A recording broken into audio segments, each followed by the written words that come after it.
All right, Central Resource Library. Today is October 15th, 2024, 1729 Central. Candidate Forum.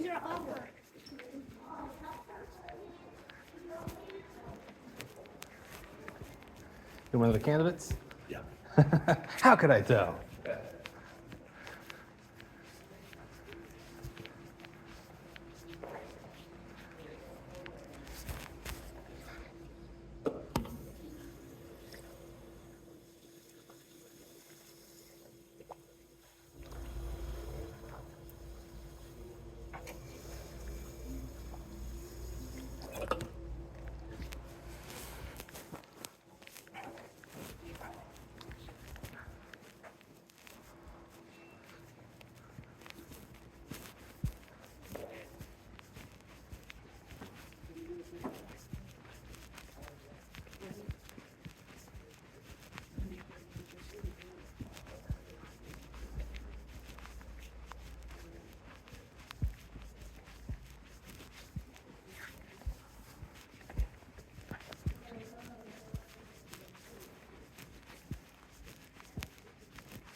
Hey.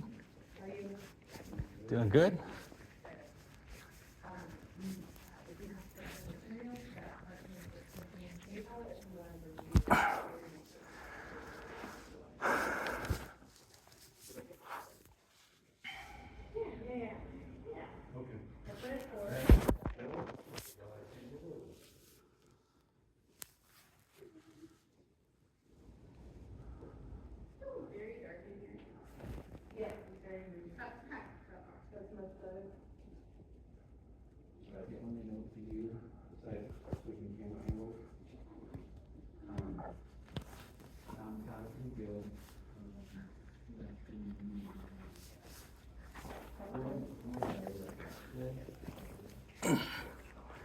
Good evening.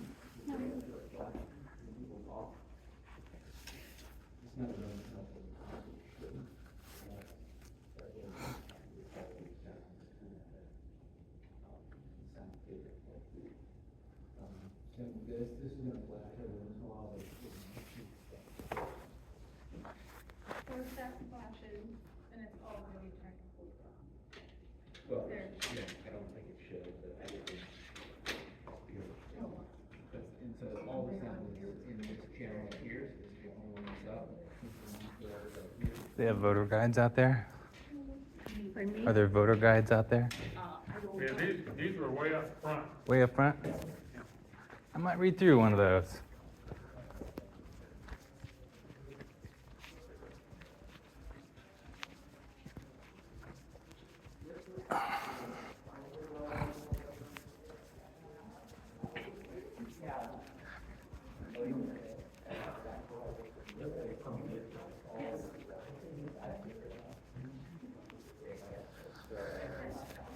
Do you have KC area voter guides, like a little yellow book somewhere? Yes, just right there. Thank you so much.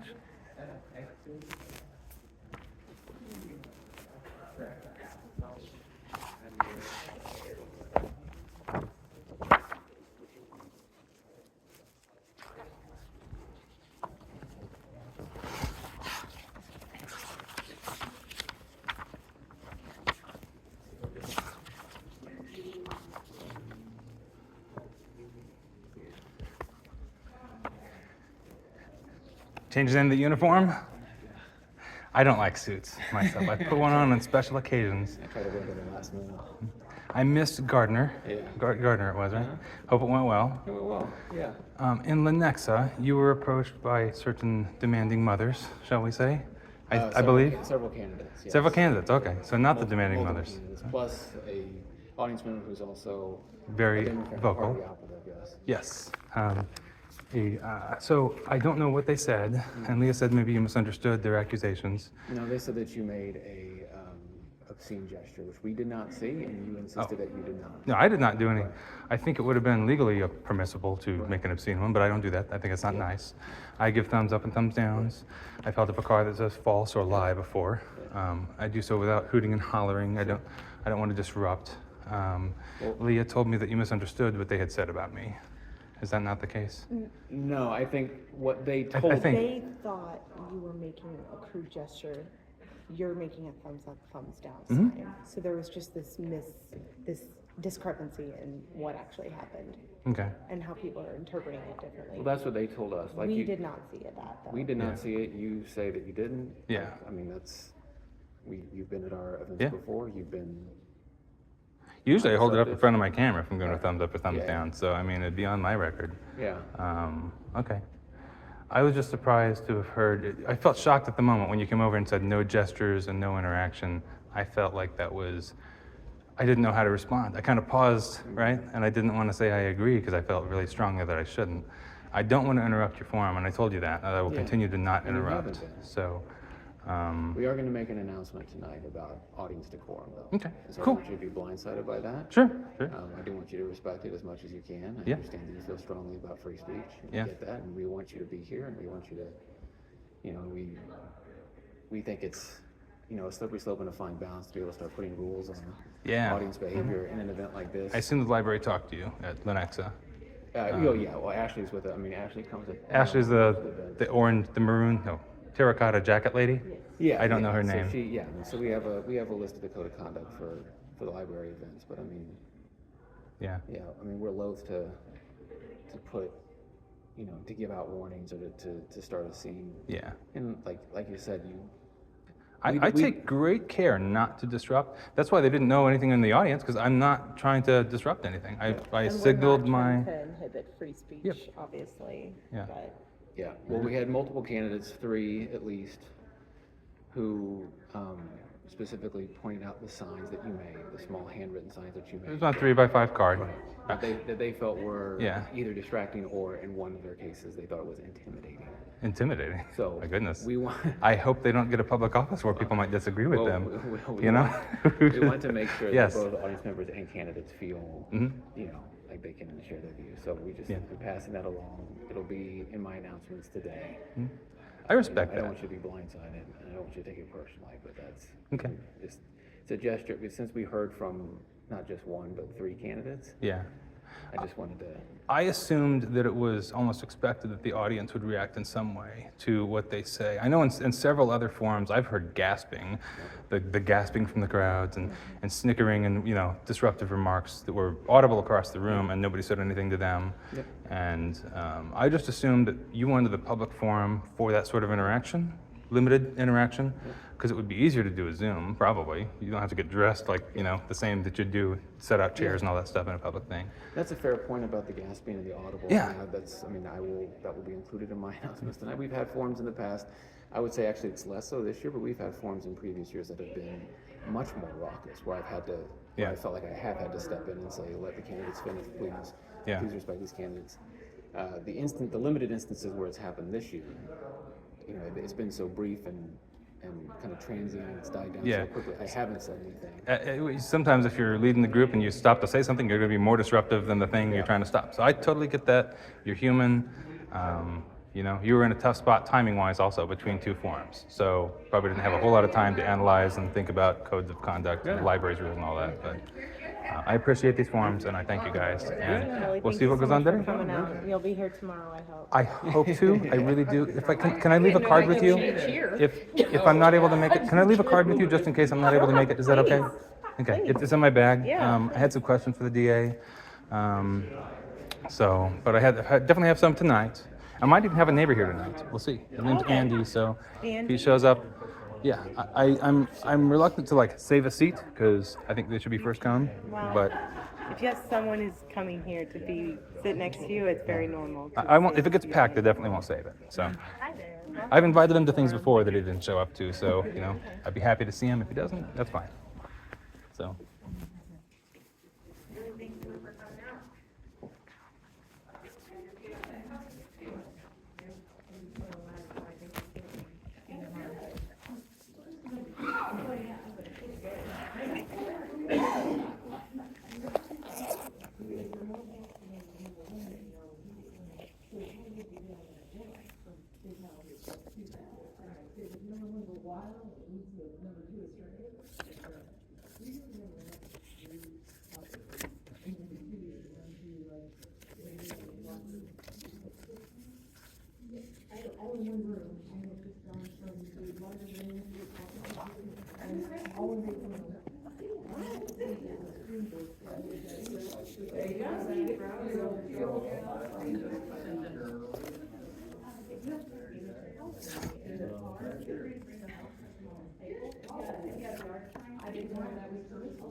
How are you? Good. All right, there I am.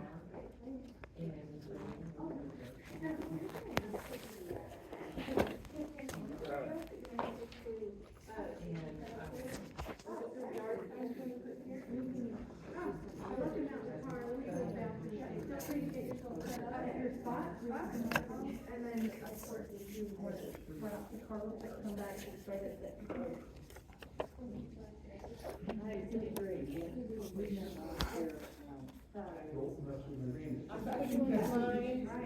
Am I by you? You are. Okay. I'm gonna trust you with my purse. Oh, I'm not going anywhere. So he doesn't have. This is what I had for the DA tomorrow. Oh. Just in the off chance I don't make it, I'm going to try, but I have some conflicting stuff. You recall that? Just curious. I mean, I'm not asking for any opinions, but Okay. it was a news story in 2018. Yeah, no, If I you know. haven't heard, Yes, you should read yes, about it. yes. Yeah. Mr. Howe or Hoey, the guy who's the incumbent. Yes. No, I'm not happy with him for the way that was handled. So that's my input on that event. Thank you. And these are the ones for tonight. I'll hang on to them for now. Okay, But I've yeah. written them up. Are they So- for the commission? Yes, they're for Okay, commissioners. excellent. These are county-specific commissioner I'll questions. hang on to this Okay. and make sure that Kyle sees it for tomorrow. Okay. You're not sure you're gonna make it tomorrow? Come on. I'm gonna try my best. And if he thinks that's super off topic or something, that's his call. So, but I just wanted to contribute it just in case.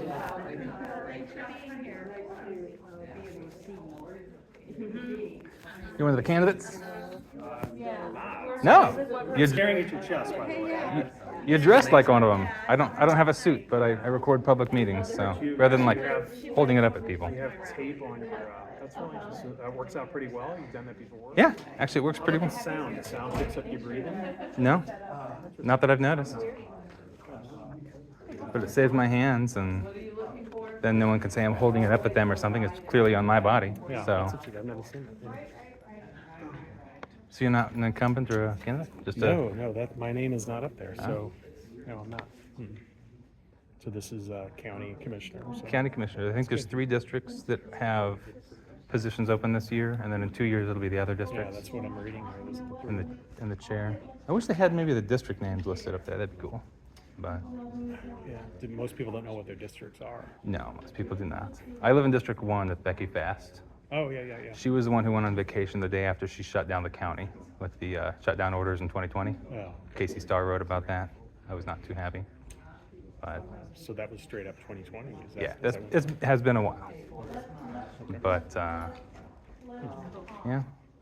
Hey there. it's good to see people piling in. Yeah.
Wait, was that Doug? Oh, really? Oh, I thought you were gonna ask me. No. I was like, really?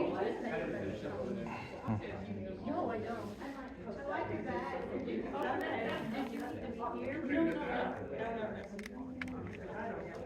I want to sit next to you. If that's okay. I want a spot. I'll probably float around. I'll sit over here, but then once I'm finally settled,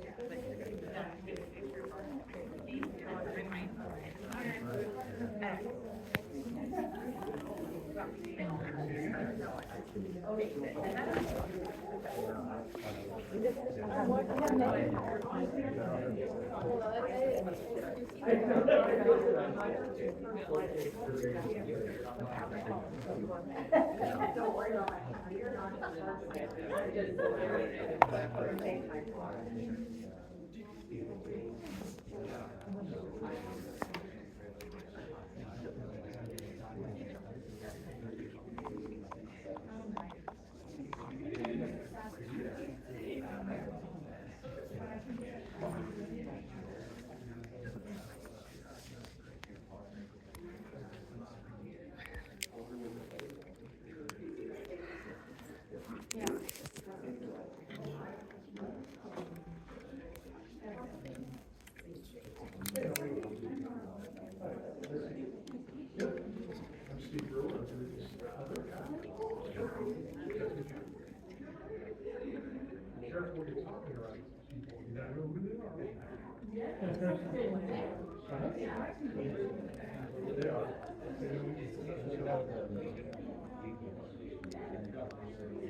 I'm sorry?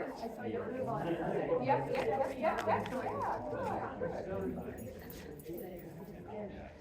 Where were you the other night?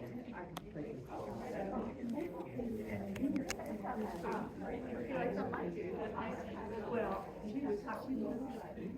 that's what.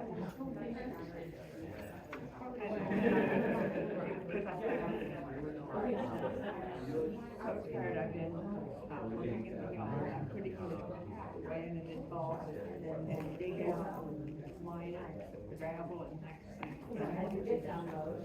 But the work it is probably just tighter and because I knew that I couldn't work out there Sunday afternoon because my daughter asked, want to go down to Mountain City?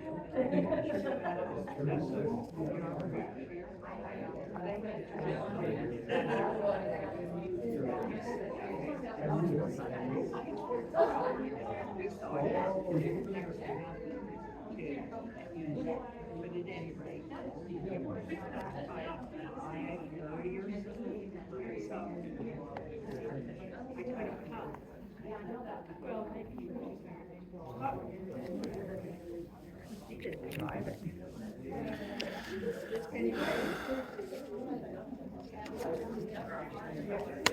Anybody asking about the DMV wait lines?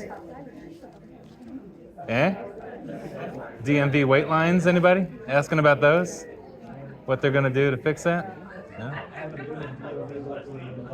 Oh. Yeah? Oh yeah, yeah. Oh wow. Ever since COVID, it's been like 3 or 4 hours minimum. Really? Yes, it is. Yeah. God, I try to. Some things they don't do online. They used to have a drop box too at the DMV, but they've closed down the drop box. The outdoors drop box. At least when I went there, it was shut off. What? Yeah, the Northeast Johnson County offices. So, they said people made too many mistakes when they filed their papers in the drop box, which may be true, but for those of us who can do it properly, to shut off that option really sucks. Yeah. Keyless. Oh, I did that a couple times, and it said like there's 3 hours in front of you, so like okay, I'll like go do something else. Yeah. Yes, and then 10 seconds, and then I'm like, well shit, I'm like running into the building and I've lost my spot, and I just want to cut myself at that point. Yes. It's like it's purgatory. It could be against the Geneva Convention.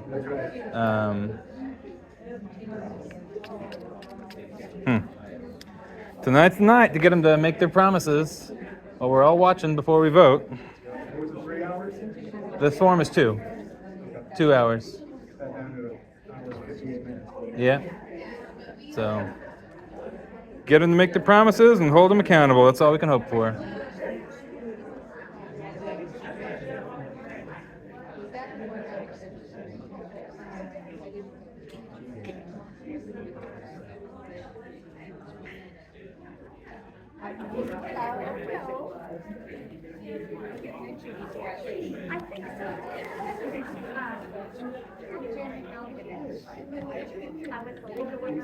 Okay, definitely.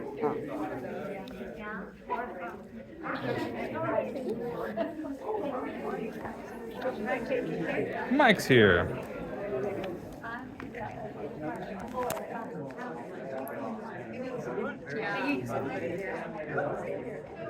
Lovely, that's a nice weather.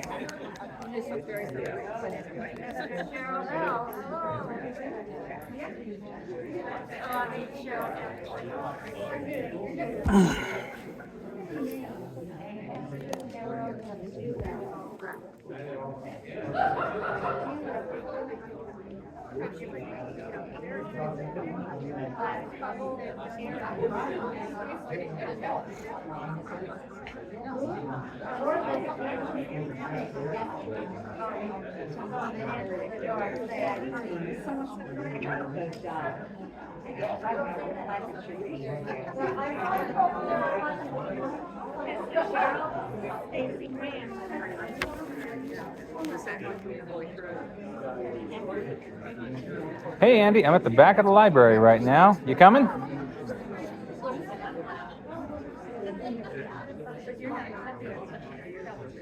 I'm doing advanced.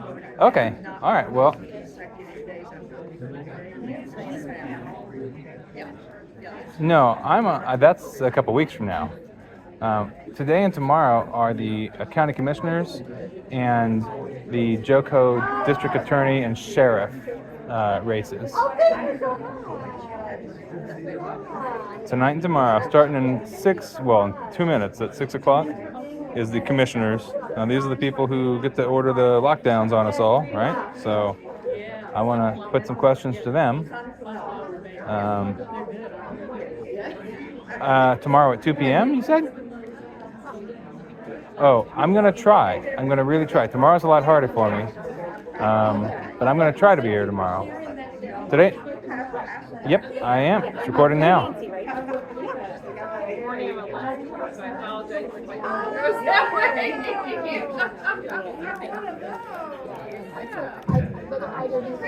you get the candidates up here, we'll do a couple of last minute instructions. Then we'll get Yeah, started. I'll post it probably by the morning. It takes some time to upload, but I'll send you a link when I have it. You're welcome. Absolutely. Glad to share. Have a nice evening. Bye-bye.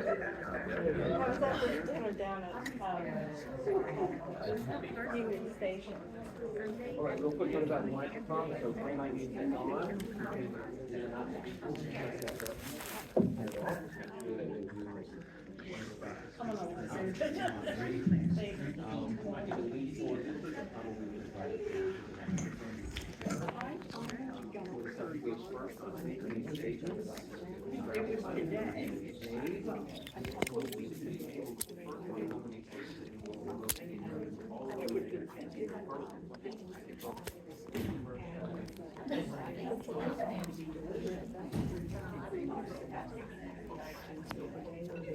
Howdy, Mike. How you doing? Doing good? What have you been up to? Huh? Staying busy. Yeah. Staying busy. As we all do. You're not speaking up here, are you? No. Yeah. You're just watching, keeping them in line? Just doing my best. All I mean, right. it's a fool's errand to think I can keep it Yeah, well, you try, don't you? every Thursday. Every Thursday. I'm always first. There you go. Get it over with. Right there.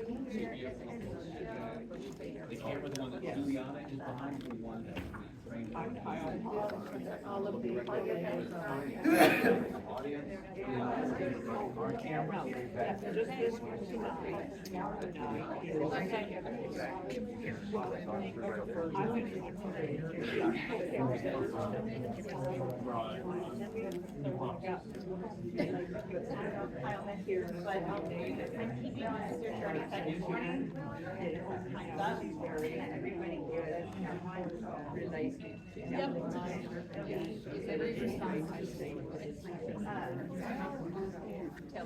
You know, Mike, before things begin, I heard recently there was an issue in BoCC where Charlotte had asked for like legal to make a clarification on something, and you told them not to look into it unless like a majority of the board wanted to.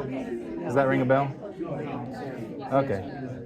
I don't remember right now what the issue was, but Charlotte needed like advice from the legal representative who's in the room with you all during your meetings, and I believe what I read was that you told the legal representative to ignore a one-off request from a commissioner. That the request should only be if the whole board wants that advice. Sure. I'll talk to you again. I'll look it up on my phone. I got it written down.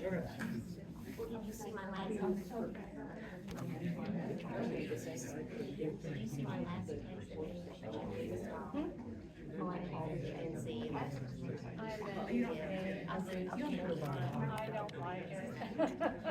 Oh, I never do. I always think I'm gonna win. You're not defeated. There you go.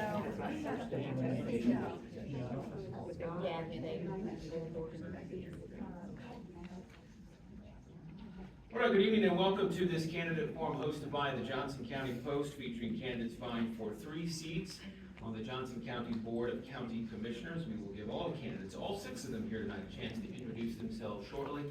But first, my name is Kyle Palmer. I'm the editor of the Johnson County Post. I'm honored to be the moderator for this forum, which is the second to last night of forums we have this election season. We consider events like this very important, our bread and butter, in fact. We've hosted such forums nearly every year since the Post's founding, almost 15 years ago. They allow our readers and residents of Johnson County direct access to the people who will hold elected office and govern your communities, and we pride ourselves on giving you fact-based and informative coverage of the local communities that you can't find anywhere else. And local elections are a perfect time to demonstrate that service. So if you are a subscriber to the Post, I want to thank you. It's your support that allows us to put on events like this. We would not be able to do our annual election coverage without your ongoing support. Most of our revenue indeed comes from the more than 7,500 paying subscribers. If you do not currently subscribe or want to check us out and consider joining our growing community, you can go to johnsoncountypost.com and see what we're all about. A big thanks to Johnson County Library, who's co-sponsoring this event tonight at Central Resource Library in Overland Park. As they did last year and throughout this fall, Johnson County Library is helping us put on 8 nights of forums between now and when early voting starts on Saturday. And we want to thank the folks at the library for their help and support. We're also live streaming this event tonight on the Post Facebook page, as we plan to do with the other forums that we've already done, as well as the 2 tomorrow night for DA and Sheriff. And this forum in its entirety will be archived at our Facebook page so voters can watch at any point as they prepare to cast their ballots up to and on November 5th. I also want to thank all 6 candidates for being here tonight. Running for office is time-consuming and labor-intensive. You are seeking a position that will directly impact our readers, and we appreciate you giving some of your time to help voters understand your positions on the important issues affecting this race. Well, let's briefly lay out the format for this forum before giving the candidates a chance to introduce themselves. This forum features the candidates vying for 3 seats on the Board of County Commissioners. For tonight's forum, each candidate will be given 1 minute to make a brief opening statement and introduce themselves. Following that, we will ask a series of questions based in part on reader input. Each candidate will be given a chance to respond to those questions. We want to get through as many questions as possible in the next hour or so, so we will limit response times to between 1 minute, maybe 90 seconds for some questions, depending on the question. But following some of my questions, we also hope to devote some time later to audience questions, which many of you have been here before. I recognize the faces, you know how it works. If you have an index card on your seat, you can write down the question you have and pass it over to Leah Wonka, who will be hovering throughout the room, and she will pass it up to me. Try to ask questions that will be able to be answered by all the candidates and not directed specifically or particularly at one individual or multiple individuals, just so we can be fair and try to ask the same questions of all the candidates and get their responses and positions. I will say if the candidate mentions their opponent by name in their response, or it's clear they are referencing the other candidate in their race, or I guess another candidate up here, we may give that other candidate a chance to respond for up to 30 seconds. That's done as a courtesy. We do want to avoid as much as possible extended back and forth on particular topics, but do see the need for a rebuttal, we will give it to you and we'll make that clear. Again, for the candidates, Leah Wong is doing timekeeping, so she will give you a yellow card for 30-second warning, and then the red card will mean that your time is up. We do not cut your microphones, but it's just a courtesy to let you know that your time has expired. Also want to be mindful of the 2 post staffers, who are all the other 2 post staffers, Juliana Garcia running the cameras, and Lucy Wonka monitoring, Lucy Crispin monitoring the live stream. Yeah, take it as a compliment, really. Lucy Crispin monitoring the live stream, so we appreciate you staying after working extra hours to do this tonight as well. Also, just make a note about audience decorum too. We have candidates up here representing different views on some high-profile issues that, in some cases, I would imagine, have the potential to engender strong emotions. We've seen that in some other forums this year as well as previous years. Please respect these candidates' time, their willingness to share their stances in a public forum. So with that being said, we'll ask that audience members refrain from trying to speak over candidates, have audible outbursts in the crowd, show signs, or do any other thing that can distract or interact with the candidates in any way. So just be fair and open-minded, I will say. With that being said, let's dive right in. And we had our very scientific process before, determining who would go first. And so we'll start at the end of the table with Shirley Allenbrand. She will give the first opening statement, then the candidates will have a chance to rotate through going first throughout the questions. But to start with opening statements, let's begin with Shirley Allenbrand. 1 minute for your opening statements. Thank you, Kyle, and thank you for being here tonight. I'm sure you had a lot of other places to be tonight, and I'm glad you're here. My name is Shirley Allenbrand. It's been my honor to serve in the 6th District Johnson County Commissioner for the past 4 years. Every year, Johnson County government puts out a satisfaction survey. Every year, that satisfaction comes back overwhelmingly. This is a great place to live, work, and to raise a family. I'm running again to make sure we continue moving in the same direction. My background in healthcare and small business has given me invaluable experience and insight to Johnson County to make it a safe place we all love. I'm looking forward to maintaining the lowest county mill levy in Kansas. I'm investing in public safety, addressing mental health concerns, and leading a balanced economic growth. I'm the only candidate in this race with experience of this county. I'm best qualified to serve you in this role. You have my promise, if elected, I will continue to work and do better and listen to what the concerns are within our county. Staying in that race, we'll go down to Mike Storm for your opening statement, Mike. Thank you, Kyle. Thank you, post staff. Thank you, fellow candidates. My name is Mike Storm. I'm running for 6th District County Commission. I want to thank everyone for coming out tonight. I'm from here, I'm for here, straight up. I served in the United States Navy. I married my wife. We have 3 daughters, and I'm a small businessman. My priorities tonight are going to be taxes, transparency, and public safety. Thank you. Thank you for that opening statement. We'll come back down to this end of the table, and District 2, I believe. We'll start with Mark Hammil with your opening statement, Mark. All right, thank you for being here, everybody. My name is Mark Hammil. I'm a 5th generation Kansan. My family farm goes back to my grandparents' farm was in Shawnee as well. I was actually born on Kansas Day, which I love the fan fact, and makes me love Kansas even a little bit more. I'm really getting in this race because I'm very concerned. I've talked to a lot of people in the county, and I'm sure many of you feel the same way. Your property taxes are just out of control, and some people are feeling pushed out of their homes. Every day, somebody tells me when I'm knocking doors that they feel like they cannot afford to live in Johnson County. Many of these people are on fixed incomes, and I'm very concerned for them. I'm also very concerned for the younger people in the crowd and in the community that feel like they cannot afford to buy a home in Johnson County. And we want to figure out how to make it more attainable for anybody and everybody in the county. And that's why I'm running. Thank you, Mark, for that opening statement. We'll stay in the District 2 race and now give the microphone over to Jeff Meyers. Jeff, your opening statement. Thank you for being here tonight, Jeff Meyers. I'm a 40-year retired teacher and coach, and that's why I can put in full-time effort into my position as county commissioner, and that's what I do.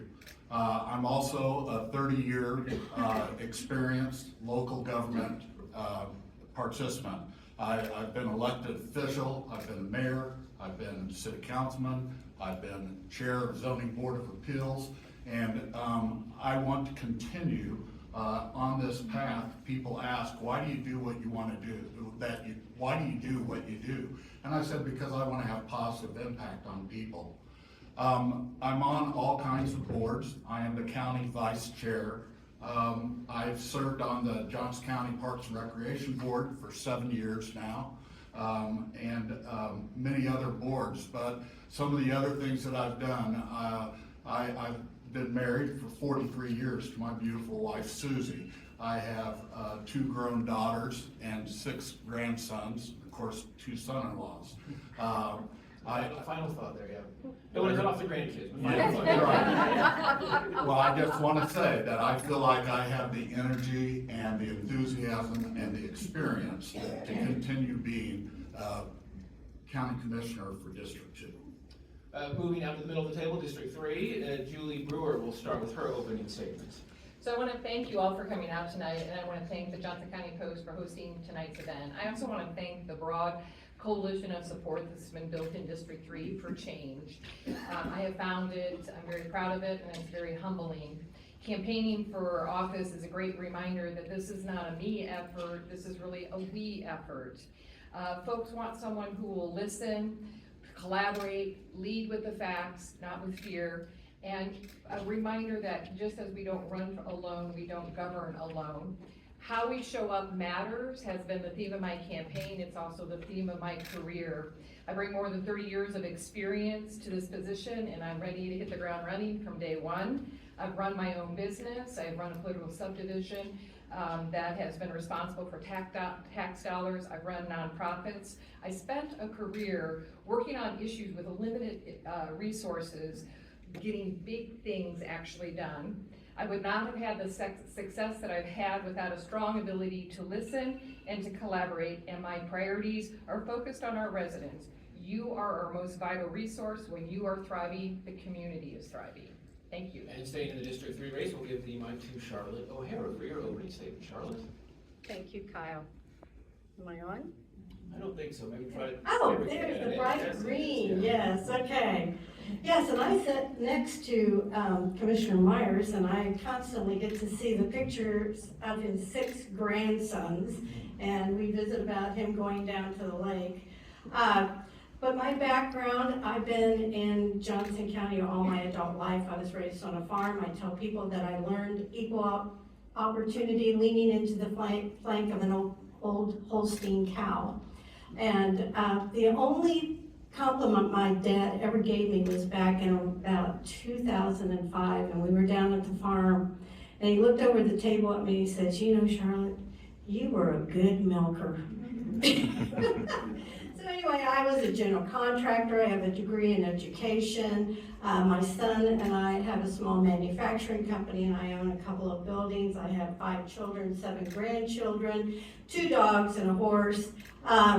This is a wonderful place to do business, to raise a family, and we need to keep it that way. Our property taxes are way too high, and public safety is job one, and transparency is extremely important. We'll go to some questions. I will say, Charlotte, maybe move the microphone a little bit away from you. We got some comments from the live stream. There was your sound was a little bit hot, but Okay. We can hear you perfectly fine. Okay. Maybe move a little bit away. Okay, the order falls to Mike Storm in District 6, so that's where we'll start next. We'll dive right into some questions, and we will say the issue by far that we heard the most about from readers was local property taxes, so let's start there. Here's just a smattering of comments we got via email. One reader wrote, quote, my property taxes have increased again over 5% for 2024. That's over 20% in the last 5 years. This is insane for many of us on a fixed income. Another reader says, stop property tax increases, no double talk, stop actual increases to homeowners, suggesting that keeping the mill levy static or reducing it slightly is not making up for the rise in valuations. Another reader says, quote, what strategies do the candidates have to lower personal property taxes while still keeping quality services? So still there is that balance of maybe wanting to have tax relief, but also realizing that county services do need to be funded.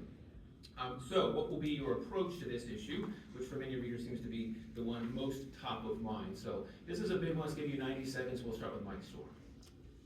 Thank you, Kyle. First thing I would like to do is start a third-party audit. During that audit, we would find duplicity, some redundancies, and maybe just find that we have enough money to give back to our citizens and taxpayers.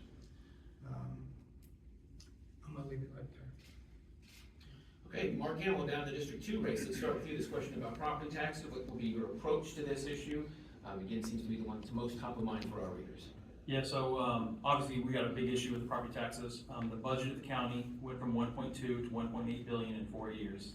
This is a massive number that we need to get under control. Number one thing that I want to look at is corporate welfare in any shape or form. Anything we can do to remove those things, get back to the people. I do not want to take it from anyone here's pockets whatsoever and give to somebody else in that way. So corporate welfare is number one. Number two, I tried coaching for the first time last year and had a great time doing it. I'm not as accomplished as Jeff over here, obviously. But my team was very small and we had to play Ironman, so we played both ways. And during that time, we were playing teams that didn't have to play Ironman football, and when they get tired, have to say, hey, dig deeper and find more. We have to stay in this game. So same thing, I know we have a lot of talented people working in the county to lower their budget as possible, as small as they can, while keeping all the services they can. But my go-to would be say, hey, dig deeper and find more. We have a lot of people in the county that are counting on you to give us more. And that's the way I want to approach this. Staying in District 2, Judge Meyers, a question about addressing property taxes. What would be your approach if in your case re-elected? Well, thank you. One thing I'm very proud of is since I've been on the commission, each of the last 4 years, I have lowered the mill levy. Now, that's important because it's something that I said before my last election, that I would try to be prudent and look at all ways of trying to help with property taxes with residents. Another thing that I said that I would do, and I followed through with, was consolidation of services. And that helps keep property taxes low. Two of those situations that have done that, one is through our first responder program, where we put police along with mental health professionals. And that helps us to allow the police to do the work that they need to do. And it's a very popular program across Johnson County with our police departments. And it lets our professionals in the mental health area be able to do their work. The thing that I don't believe can work well is revenue neutral. And the reason I say that is because when you're revenue neutral in the county budget, you're lowering that budget by a minimum $20 million. And that means you're going to defund safety services, such as the Sheriff's Department, MEDAC, all of the services that we want the most. We want to feel safe. We want to have MEDAC be able to be at our door when we need them, and that's real important, and you can't do that if you go revenue neutral. Going to the District 3 race, Julie Brewer, what would be your approach to the hot button issue of property taxes? Read some of the reader comments earlier about how they feel getting their tax bill each year. What would be your approach and response? I appreciate this question, and it's one of the top 3 questions I get at the door when I'm talking to residents and voters in District 3. And so I think about property taxes from 3, I'm an and not an or type of gal. I think about property taxes and approaching it from 3 different levels. There's the statutory rules around what % of our personal property tax or residential property taxes is part of that tax formula. So do we need to be making some changes at the state level, right, in that formula? Then there's our own way of budgeting and what we're doing, how we can be more cost conscious and efficient, and I'll touch that in a moment. And then I think about the thing that most impacts our property tax, and that's the appraised valuation on our homes, right? And a lot of that appraised valuation is based on supply and demand. So what are we doing to address the gaps in housing and different supply levels to help smooth out? Because right now we're seeing some of that property tax increase is based on not enough inventory in certain price markets, right, for different types of housing. So let's go back to fiscal restraint. You know, we need to be talking about not only our efficiencies, but how can we do better integration of services? What are cost collaboration and cost sharing opportunities that we can do, not just between departments, but also are there regional efforts? Are there efforts of collaboration and cost sharing amongst jurisdictions? What are new revenue resources? And also, we have a tendency to take on more needs and services as our changing population, but we don't take things off the plate. So how can we do an evaluation that we can take things off the plate? And we are going to be circling back around some follow-up questions for all of you, but we'll shift the microphone now, remaining in District 3, to Charlotte O'Hara. The question about property taxes, how would you approach it if in your case reelected? Thank you. I think I'm on. Okay. Sound check. Is this good? Okay. Sibilance, yes. All right. So we talk about that we have rolled the mill levy back, but this year we rolled it back 1%, and the average increase in valuation was, I believe, 6.7%. So we actually increased average 5.7%. This shell game of, well, we're reducing the mill levy. No, we're not. Well, we are reducing the mill levy, but we are not reducing your taxes because of the reappraisal numbers are much higher than what we're rolling the mill levy back. So that nonsense has to stop. We have to be honest and transparent with the folks. We are extremely heavy in mid-management. There's just way too much mid-management. I tell people that in the admin with all of the assistant county managers and secretaries and this and that and the other, that we have to have a hall pass to get to the bathroom because it's so crowded. And so we need to, in the public information office, it continues to grow. These offices just keep growing and growing and growing, and there's no appetite at all in our management to cut back expenses. example, the appraiser's office actually reduced their staff by 3, but our county manager took those funds and created a legislative liaison. And again, we're just bulking up the mid-level management, which is totally unnecessary. And in this first question about taxes, back in District 6, Shirley Allenbrand, your response will be your approach to this issue. Thank you. Well, first of all, I've already done some approaches, and it's been a team on our county commission. First of all, the property taxes is a formula that's set by the state. So the county looks at about 20%. So over 80% of it is governed by your schools, your city, and so that's where that portion comes from. You know, we've done a lot of things, consolidation already. We've consolidated the fire departments, we're consolidation of boards for planning and zoning. Those help reduce the resources. Also, we just hired a company that was approved to go in and look at each line item by line item and see, can we do better here? What can we do better? And so we're looking at all that. You know, you can talk all day long about reducing property taxes. I can't do that. That has to come from the legislature. You know, we can look at other things of money that we've lost in the past that came from the state, and we're now making up that difference. I believe there's several ways that we can work on saving money. I think that with, I'm just gonna say it out loud, the sheriff's department's one. I think once we start looking at those departments, we need to look at every single department and look at the line items, not just the admin area. The follow-up questions for all of you in order. We'll start with Mark Hammil in District 2. Kind of based on what you previously said, it kind of seems like we have 3 people up here who at least certainly want to be more aggressive about lowering local property taxes, if that means even cutting spending, and 3 people up here who are maybe more guarded about that. Question to Mark Hammil, if you advocate for cutting the mill levy, or at least looking at that, the point is, it is under the state set revenue neutral line. Do you want to go that far when the amount of revenue the county brings in is the same as the previous year? Doing so will, I think as Jeff Meyers pointed out, most surely lead to something in the budget needing to be cut. He said that number $20 million. I think that's been said in county commission meetings this year. So if so, what will you cut? Do you advocate for going as far down as revenue neutral? 60 seconds, yes, sorry. Yeah, that's definitely on the table. I think that when you have a budget at your house, you have to, everything's on the table. You have to figure out what you need and what are the necessities and what are the wants. And that's what you should be doing on these boards as well. You have to figure out the needs and then figure out the wants.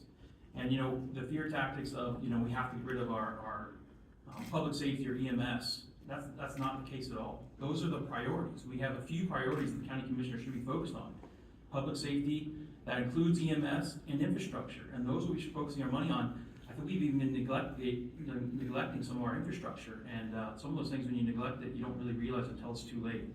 So those are where we should be focusing on. Everything else should be looked at very hard and consideration.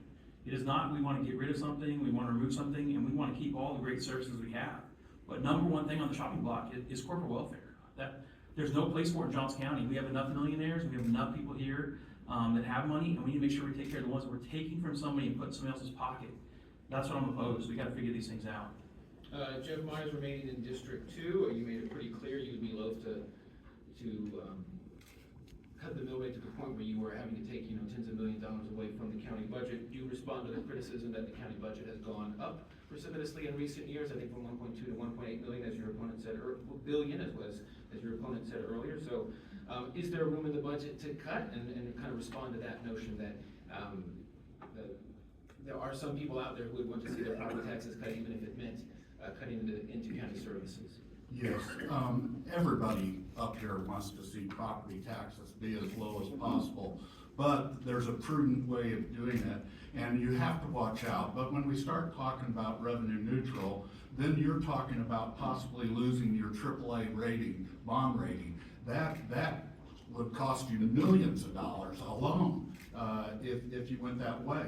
If you just look at our neighbors in Wyandotte County, look at what's already happening to them. They have a $12 million deficit. They're having to cut employees. They're having to renege on promises that they made to residents on utility bills. There's all kinds of situations that is causing them to go backwards now. They're getting rid of neighborhood programs that are needed in Wyandotte County. We don't want to see Johnson County go backwards.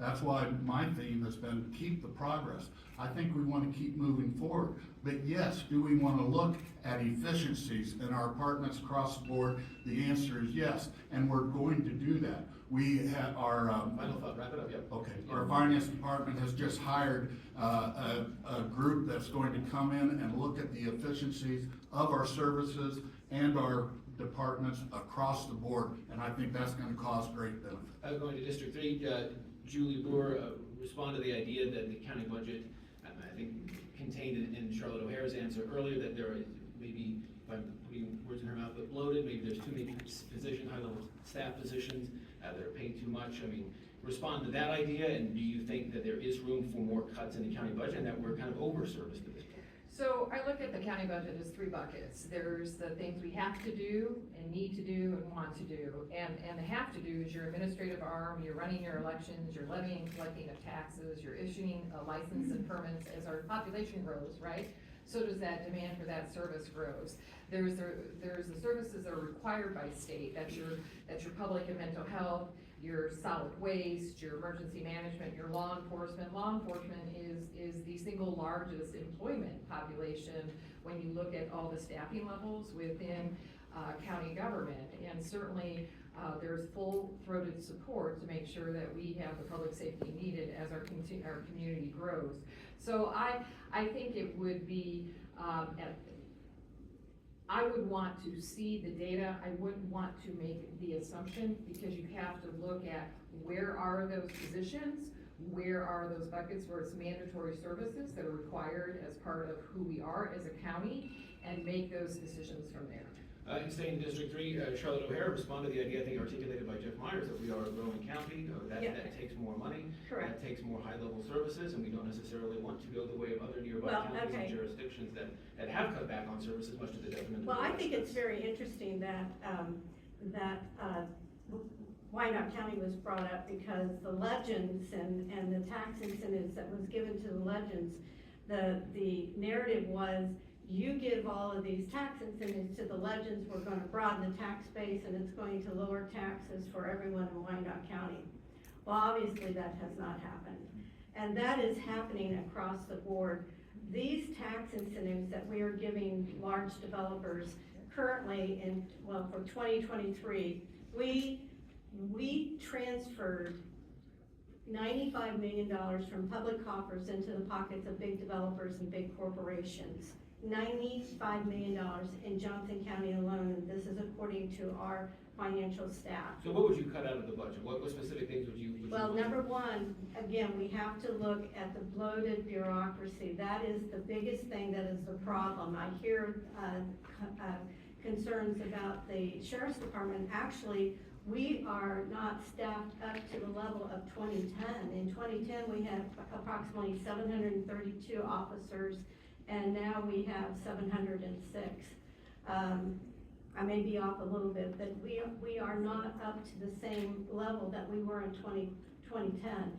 So we have to go through and have the intention of looking at every line item. Why are we financing non-NGOs? Why are we financing them? That's like $2 million.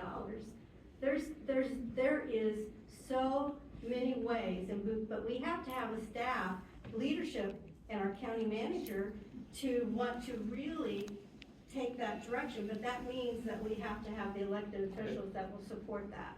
Going to District 6, Shirley Allenbrand, maybe get you to respond or think about, I mean, a couple of candidates up here have specifically cited, I believe, incentives to developers. And you heard Charlotte O'Hara mention a couple of specific items, but are there things in the budget that could be cut if it meant cutting taxes more? Well, first of all, I want to make one thing clear: the legislative person will pay for herself. So I know some people don't believe we should take money from the state and federal funding, but it's there, it's gonna go somewhere, so we're gonna take it. We now have a new tower going up in New Century Airport. We have new rails, we have new, our rails have increased almost 27%, and that was help from some of those budgets. So I wanna make that clear. And you know, I'm sorry that the sheriff is not up to speed, because he's received over 40 million since he's been in office. So I don't understand that. But anyway, to get to the facts, We took EMS and now they're in the fire station, so that helped consolidate that. All the safety, the public servants, including EMS, the sheriff's department, all received raises up to the standard. Mental health, we're doing a lot of things with mental health, but mental health is also fee support. When you look at the budget, I hear people sitting here talking about the budget. It also includes wastewater, which is fee supported. So you look in the reserves, you gotta look at breaking it down. And I don't feel like that some of us are not looking at the whole picture. And staying in District 6, Mike Stormy, you mentioned earlier at the start of this conversation, looking for a third-party auditor. That suggests maybe you would want to look for efficiencies in the budget, but are there any parts of the budget, any things that have been mentioned up here tonight that you would want to target for cuts? Yes. For instance, I believe there was $65 million given during COVID to the sheriff's department. So the sheriff could fully stand on its own. And I believe it was put in and then taken right back out and put in general fund. That's something we should talk about. Elevated salaries in some of our administration. I just can't get over that the county librarian makes as much as a sheriff. So that bothers me. Then we can talk about a lot of other things. Businesses should be paying the taxes and not the citizens. We're giving them corporate welfare. That's it.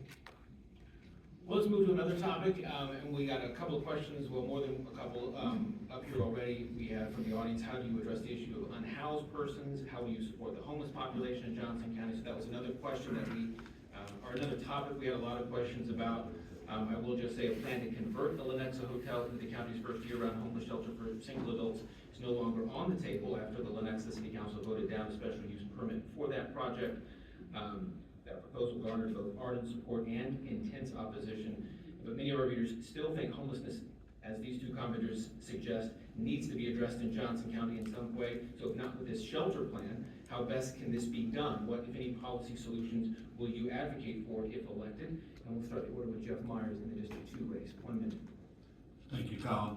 Well, I've always been, and I was a proponent of the most vulnerable in our community. And so I was a proponent of the homeless center that was going to be put in Lenexa. But the bottom line is that Lenexa came back and said, we don't think this is an appropriate place to put that homeless center. So what do you find out very quickly when you're in a position like me as a county commissioner? You don't win every battle. But when you get knocked down, you don't stay down, you get back up. And so what I'm going to do is try to continue to collaborate with partners and find solutions that are going to have positive impact on our community. So when that comes to homeless or to people trying to keep them in their homes, then I'm going to do everything I can to help people be able to stay in their residences. We have some great programs. We have our utility assistance program. We have our home rehabilitation program. We have a landlord incentive program. You know, I would be an advocate for a case-by-case basis for home investment partnership programs, which we've done. We've had 3 of them lately.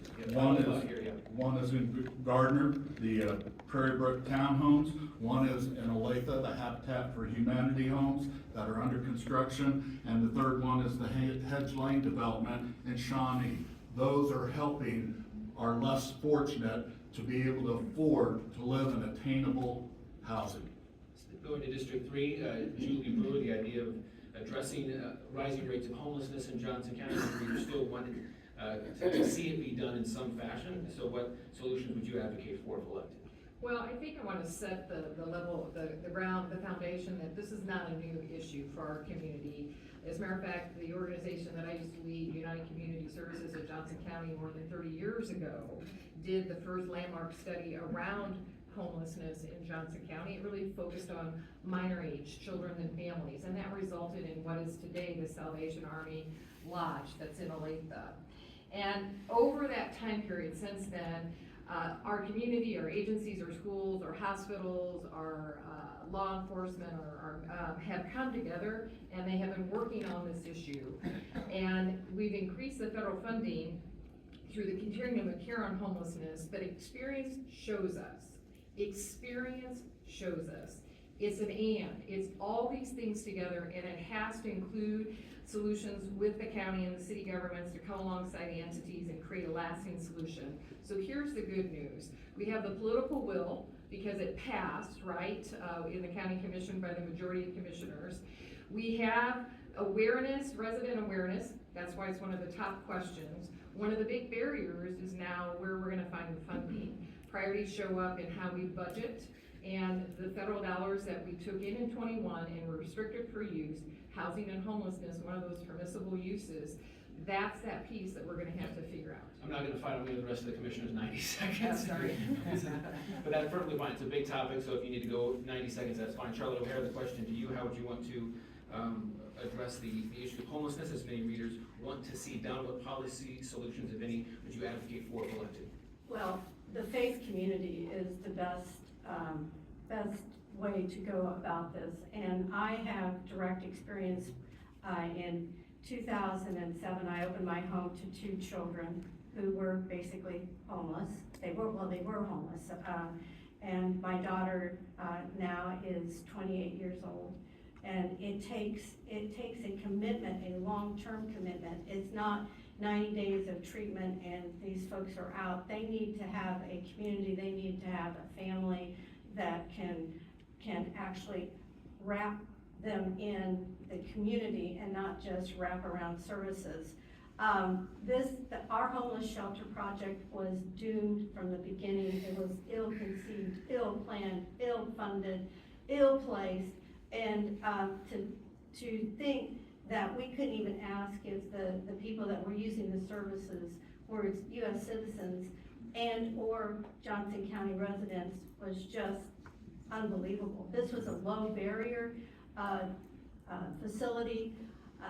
The staff, in my opinion, was not forthcoming as to what the definition of low barrier is. It means that you really can't ask any questions as to who you are providing services for. And that is not the answer that Johnson County wants.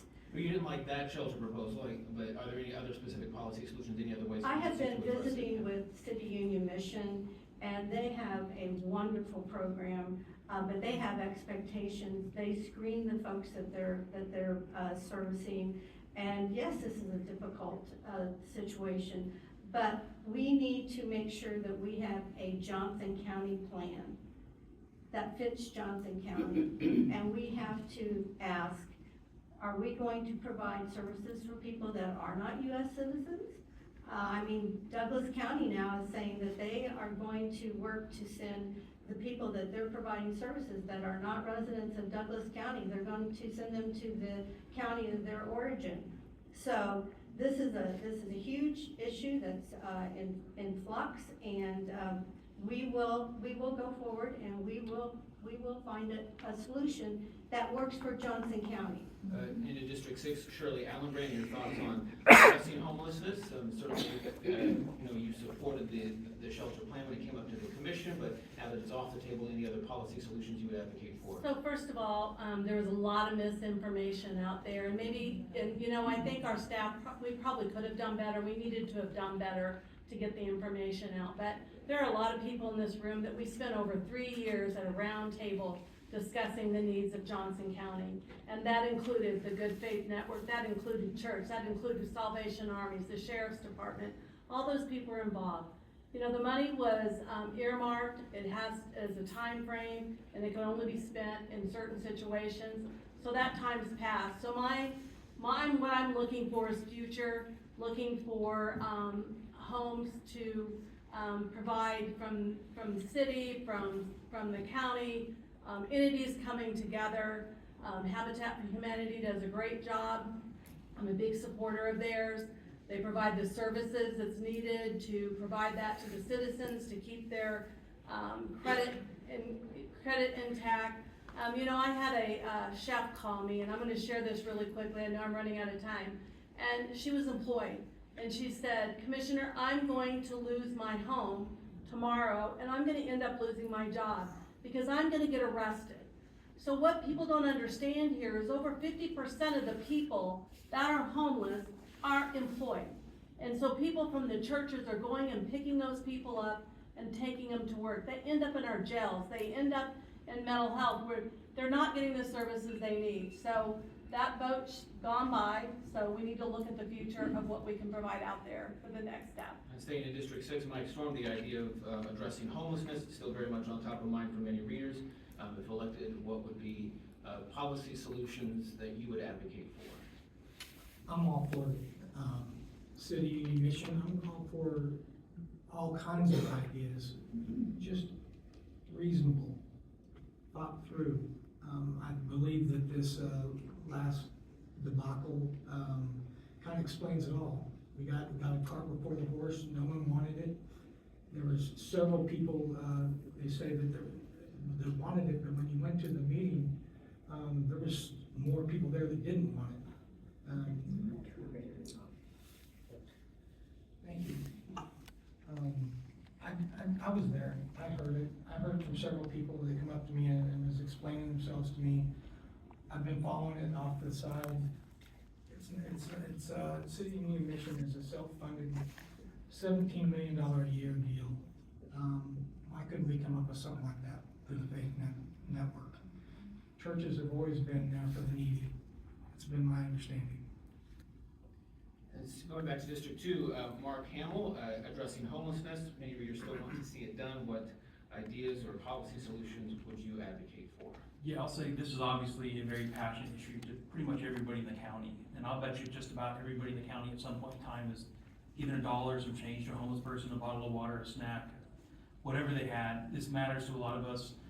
We've probably known somebody who have been in that situation at some point in time. So this is why everybody's so passionate about it.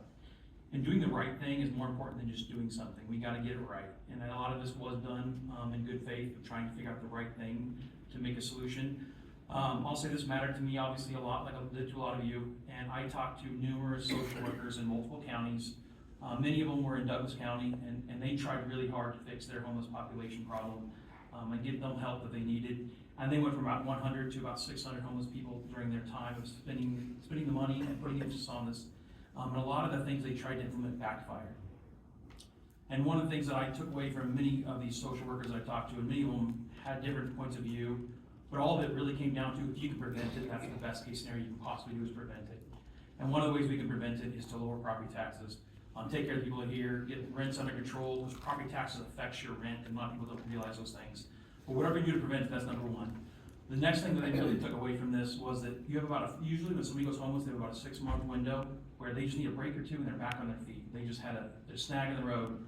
And then you have about a 6-month window to about 18 to 2-year window. And that's, 6 month, to a 2-year window where things are going rough. They've probably gone through some adverse situations and they need more than a break or two. And then you get past the 2-year and a lot of them will start to accept those things. And when you push everybody into one little small area, you kind of become the son of the five people you hang out with the most. And they saw those windows shrink the closer and tighter they pushed those homeless people together. And then those windows got harder and harder and harder to beat. And so this was not the right plan, but we got a good solution. Well, a related question is related to housing and housing affordability. We had one reader email this question. She said, and she goes on at length a little bit, but I'll quote some of her email. She said, I'd love to hear candidates discuss their thoughts on how they plan to improve housing affordability in Johnson County. She goes on to list some specific ideas, including zoning reform, transit corridors, bike infrastructure, prioritizing the building of smaller houses, associated community spaces. Like I said, it was a lengthy email. She goes on to say, quote, Prairie Village has been dealing with this issue for a while, but I think the conversation is a lot bigger than just saying build more housing. So this reader wants to hear your specific ideas about how you would address housing affordability. We also had a comment from the audience. How do you intend to champion housing issues? What concrete plans do you have? So really looking for specifics from these readers. So we'll start with Julie Brewer in District 3, addressing housing affordability. You know, building awareness. 90 seconds. Sorry. Building awareness and partnerships and a will to act on this issue is one of the accomplishments I'm most proud of when I was running United Community Services of Johnson County. When we started talking on this issue, and we brought in more than $400,000 of private foundation and healthcare foundation dollars that came alongside about $108,000 of dollars from our 19 communities in our county on this issue. When we started talking about this issue, no one in 2017, and that's, you have to start with the conversation. You have to bring people up to speed and engage them in the conversation. Most of our elected officials didn't think it was a priority issue. by now fast forward to the pandemic, and it's a nationwide issue, right? And so when we think about what are some of the low-hanging fruit, we think about the questions a lot of the folks that we did the community listening with, and I still hear at the door, is will my children be able to stay here? Will I be able to retire here? We have to think about, are we creating fragility in housing by those rising housing costs? So what are some of the solutions? Low-hanging fruit is preserving and rehabilitating existing housing stock. Think of your minor home repair funds, grant funds provided by cities in the county as a way to support this effort. Increasing the variety of housing product, especially middle density, i.e. creating lower density owner-occupied multifamily housing. Owner-occupied multifamily housing. It's housing that I can start my career of housing in, and it's a housing I can retire into when I want to downsize. And then finally, you got to incentivize production of attainable housing stock through shared risks, reducing gaps in private market, and funding housing. So think about the Habitat project, think about the project in Shawnee, think about the project in Gardner. Those are all ways to get to more attainable housing. Staying in District 3, Charlotte O'Hara, your ideas for addressing housing affordability in Johnson County, which is a concern for some of the readers I just quoted. One of the biggest problems is property taxes in District 3, especially in Spring Hill. Property taxes have doubled since 2017. So these folks, they bought their house, they knew that they could make their payment based upon the property taxes in 2017. Well, suddenly their property taxes have doubled, and then along with that, their insurance. And it's created an incredibly difficult situation. And yes, the county budget is 20 to 25% of the tax bill, but as I've told my colleagues, we can set an example. We can set an example that we're serious about curtailing these increases in property taxes, because we haven't tried at all. There has not been any appetite whatsoever to really look at our budget to find where we can cut. And to talk about affordable housing and then just turn a blind eye to the increases, because we are part of the problem. We are part of the problem, and we don't want to admit that we're part of the problem, but we are. And we need to be setting that leadership standard to the school districts and to the cities that yes, it's time to be very serious instead of taxing our people out of their homes. And this impacts rental too. My daughter, who is in an apartment, her rent has gone up at least $200 a month, and that's really tough. Going to District 6, Shirley Allenbrand, addressing housing affordability, some specific solutions, at least put forward by some of the readers in here, seeking concrete solutions. So what would be the solutions you would want to push for if reelected in your case? Well, first of all, I do want to make it clear that there are some people, or some commissioners that have looked at the budget, and there has been millions of dollars that have been saved, and you don't always hear about it. Let's talk about the economic development right now that's going on. I'm just going to talk about my district first. So there's over 5,000 jobs that are coming. I want to work on pinpointing where those jobs are going, but I want you to take a moment and think about that. Panasonic pays $25 an hour with a $1,000 sign-on bonus. You have, that's Amazon. Panasonic's coming in at $31.50 per hour. They start up next year. There's not enough housing to meet those needs. There's housing going on right now all over Johnson County, in my district that I'm aware of, also in Spring Hill. There's smaller homes being built. There's people looking at, that owners are looking at putting their land in a trust, along with putting entities together to make affordable housing for people to live in. We've also done vouchers for apartments to get people to move into those vouchers, to get the apartment rental down lower for them. So we've already put things into place, but I think the most important thing is now that we don't have the homeless service center, I think that we need to provide more services to help people get their credit in line. Johnson County, the Humanity, Habitat for Humanity started a program, and they did it in Lenexa. And the first day, every single slot was taken, 11 people trying to get their finances in order. I think we need to provide more of those services. Staying in District 6, Mike Storm, addressing housing affordability, any specific concrete solutions that you would want to advocate for if elected? I have, speaking of Gardner, we have a constituent out there that was addressing me the other day about their parent having to sell their house that they've been in for 50 years. That's going to be moving in with them. He was not real thrilled about. This is what we're doing.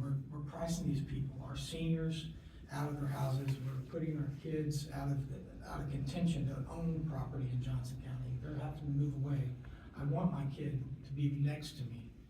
I want her to live with me in the same town, not necessarily my same house, but you know what I mean.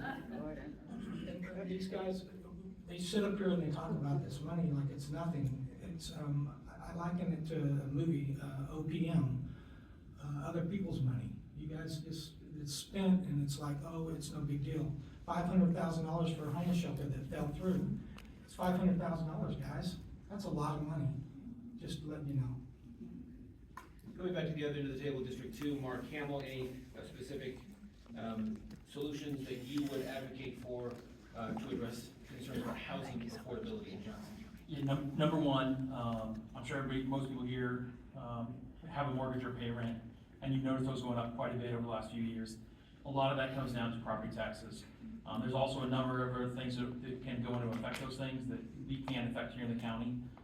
Property tax is by far the number one issue. Next thing we can really look at is the way we zone things. When we change and take away R1s and R2s and put up R4s, we're taking away the ability for somebody to buy a home in those areas. Energy efficiencies, we have a blanket rule on how energy efficient a home should be when it's built. And I will say we should be looking at this, it's not a one size fits all. You don't necessarily need the same energy efficiency for a 1,000 square foot home versus a 6,000 square foot home. The larger the home, the more important is the energy efficient. And these are things that quite often municipalities are involved in, but the county can work with and try to figure out how to help more homes being built on the right sizes. Right now, we're seeing larger and larger and more expensive homes built all the time, partially because of the way the regulation is. We also have, quite often, a lot of areas have the same requirements for neighborhoods, same number of sidewalks, curbs, size of lots. The larger they get and the more requirements you have, the more expensive the home becomes in that neighborhood as well. So we can look at those and have different areas that have maybe one sidewalk on one side instead of two. Maybe you do the flat instead of having curbs. But we got to figure out how to push to get these houses built and get the government out of the way and reduce the property taxes. A question from the audience says mental health issues are a continuing concern in Johnson County. Is that? Oh, I'm sorry. I lost count. I'm so sorry.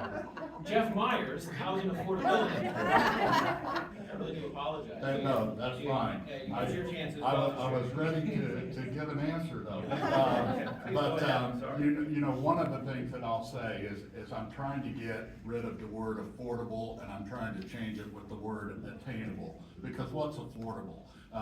So I come up with, I'm trying to change my habit of calling it attainable housing. And I've talked about some of the programs that we already have, but one of the programs that we've initiated that I think is a great program is our landlord incentive pilot program. And that has been a pilot, but I want to see it become long-term. What that program does is it allows people that rent homes, landlords, to be incentivized to be able to lower their costs for renting a home and make it attainable for people to have a roof over their head through this program. And it's been very successful. We've had 80 families gain access to attainable housing and 72 landlords are participating. And that number is rising all the time. So I think this is a program that we're seeing that's working, and we need to expand it and make it more long-term rather than just a pilot. Thank you so much, and I apologize for almost skipping over. I thought you were a football coach. You were about ready to get up. But the question I was going to then transition, I believe Charlotte now is the first one, and that's the order that we fall to now, so in District 3. So the question from the audience, mental health issues are a continuing concern in Johnson County, as evidenced by teen suicide rates and calls for police services. This is from the audience. What can the county do to improve resident access to mental health services and ensure that mental health calls do not strain police resources from crime prevention? What role does the county have in this? We'll start with Charlotte, 60 seconds. Thank you. Well, first I want to just go back to the affordability of housing and Panasonic. I want people to understand that we have $800 million that came in from the state of Kansas to subsidize that. We have $200 million in tax increment finance districts. And we have sent $15 million of county money up to DeSoto, $7.5 million for roads and $7.5 million for a fire station. That is additional subsidies.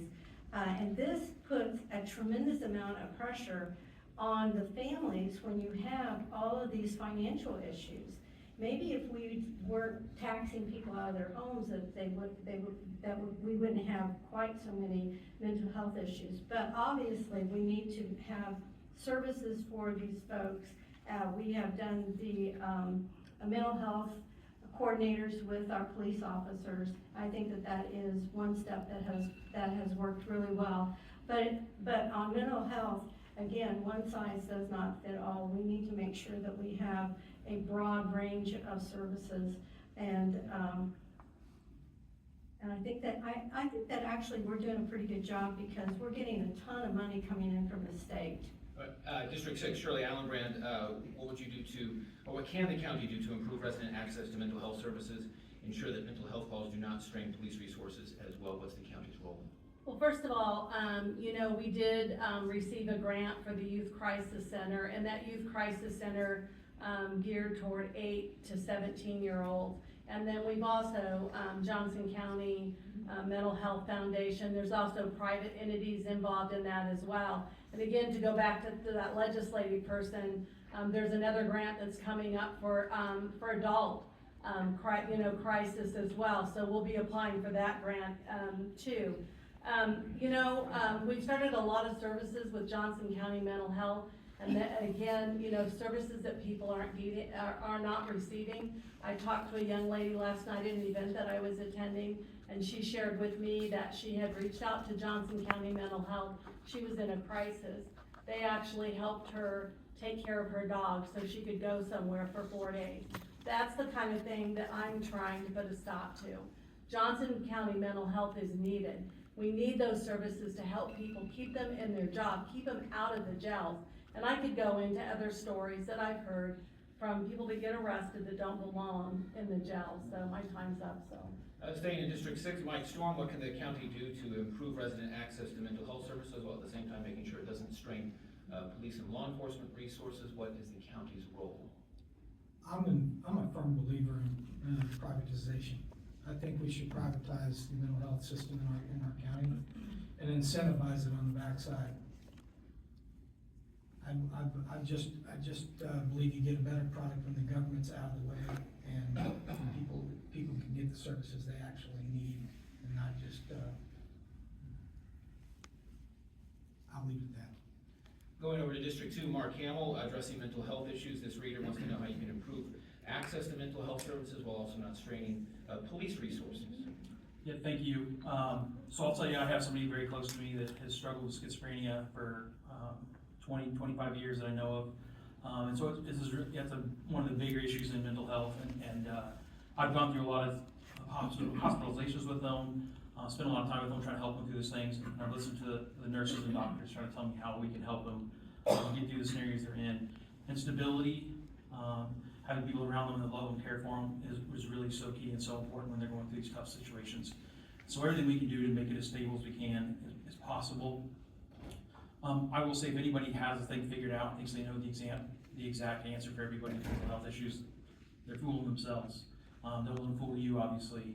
But this is one of the things that I will say that when people get together and they really lay their cards on the table and have open, honest discussions and not holding anything back, a real solution starts to appear. And I'm not an expert, but I think it's really important we try to figure this thing out and get things better. And that will be really communicating and getting a lot of people together to work on a great solution that works for more and more of us. Staying in District 2, Jeff Meyers, mental health, how would you improve resident access to it while not straining other resources like law enforcement? What is the county's role in this issue? Yeah, so I'll say this, our mental health department has done a fantastic job. They really have looked and worked to create better situations for exactly what we're talking about when it comes to mental health issues. The Youth Crisis Center has already been mentioned. We have an Adult Crisis Center. The First Responder Program, one of the first programs that I talked about that I was a huge proponent of before it even began, and that's when you're helping put mental health professionals with our officers out in the field so that when there is a mental health crisis, those mental health professionals can handle what needs to be done for the services that those people need, and allows our police to be able to do the job that they're supposed to do, which is policing and keeping us safe. So that's just one instance of a program. But there's always the need to do better. You know, one of the things about the homeless center that I was really excited about was that there was going to be wraparound services for the homeless, which included mental health provisions to help these people. That's one of the main reasons why they are homeless to begin with. They need some issues like our veterans with dealing Final with thought, yeah. PTSD. And then going to District 3, Julie Brewer, rounding out this question, addressing mental health concerns. How would you improve resident access to mental health services, as well as making sure it doesn't bear too much of a burden on local law enforcement? So let's start with cost, and let's just say it simply, expand Medicaid. Right now, the county pays around $10 million of uncompensated care for mental health needs due to the lack of Medicaid expansion. So that's where I would go to help start beginning to save dollars for residents. About 20% of the population has a persistent mental health issue. We're a community of over 600,000. The co-responder program, which I'm very proud to say, came out of a landmark study and initiative from United Community Services, working with the community across jurisdictions, across sectors, to address the fact that about 30% of individuals who were interacting with law enforcement were interacting with issues other than breaking the law. There was other issues and much of it was mental health issues. The co-responder program is a great opportunity for cost sharing across jurisdictions. I want police officers to be able to be police officers, to do what they were trained for. And when we know nationally about 30% of calls coming in are health and human service and mental health related, I'd love to see, as attrition, as police officers retire, and we look at what's the type of skill sets that we need in law enforcement, and it may be co-responders, it may be case managers. Let's have that mix, and let's pay for it through existing resources. Mindful of time, we've passed an hour, so I don't want to keep us too long, and I know a couple of commissioners have to have other conflicts or arrangements that they have to get to. So ask a couple of more questions here before we leave, hopefully by 7:15 or so. We do have a couple of questions from the audience related to elections. As a county commissioner, of course, you will also sit on the county election board, which certifies local election results. In the primaries, at least, many readers wanted to know commission candidates' stances on Sheriff Calvin Hayden's years-long investigation into local election procedures. We said we didn't get nearly as many questions about that after Hayden lost his primary contest in August. But we will get some of your questions related to this topic still, like this one emailed to us. Quote, do you think that our elections in Kansas are well run and reflect the will of the voters? And how would you oppose as a member of the board who will certify local election results? And I believe the order starts with Shirley Allenbrand in District 6. 1 minute? 60 seconds, yeah. Oh, I got it on. Well, thank you. Well, first of all, what a waste of money. I mean, sending deputies over to the border to stop fentanyl when we need to protect our own county and provide training and education here would have been a lot more cost effective. Saving the ballots from 2019 when there was no critical information to prosecute, that was another waste of money. So I think we need to focus on, we've got a great program. I feel very confident in our staff and with our Secretary of State. I think Scott Schwab has done a great job. And so I believe in our system. Staying in District 6, Mike Storm, do you think that our elections in Kansas are well run and reflect the will of the voters, and how will that impact your role as a member of the board certifying local election results? I would have no problem certifying the election results. I think that what happened 4 years ago is in the past, and I think we should move on. I don't dwell on the past. So you think elections are well run, fair, legitimate? I think they're well run. I think that we could always do better, and I think that there's an issue that we should address it. In District 2, Mark Hammil, do you think that our elections in Kansas are well run and reflect the will of the voters? And how that would impact your role as a member of the board certifying election results in Johnson County? Yes, and I look forward to it. Just like that, yeah, District 2. Jeff Meyers, question to you as well. Yes, I believe our elections are well run and they are fair and done very well. Going to District 3, Julie Brewer, the question to you about elections, you think they're well run, they're fair and legitimate? I absolutely do, and I get concerned about anytime we, at the state level, when there's legislation to limit a registered voter's ability to vote. There was pieces of legislation that came up for hearing this past session that would remove ballot boxes and only allow you to return your ballot to the election office. Over 460,000 registered voters in Johnson County, 25% do the early voting through mail. If you only have the ballot box, imagine what, in one place, imagine what that would look like. And also shortening up mail-in ballot time so that all ballots have to be back by the day of the election. You know, I think about our active duty service members. I have family members who have been in active duty, friends who have been in active duty. I think of students. I think the ability to vote.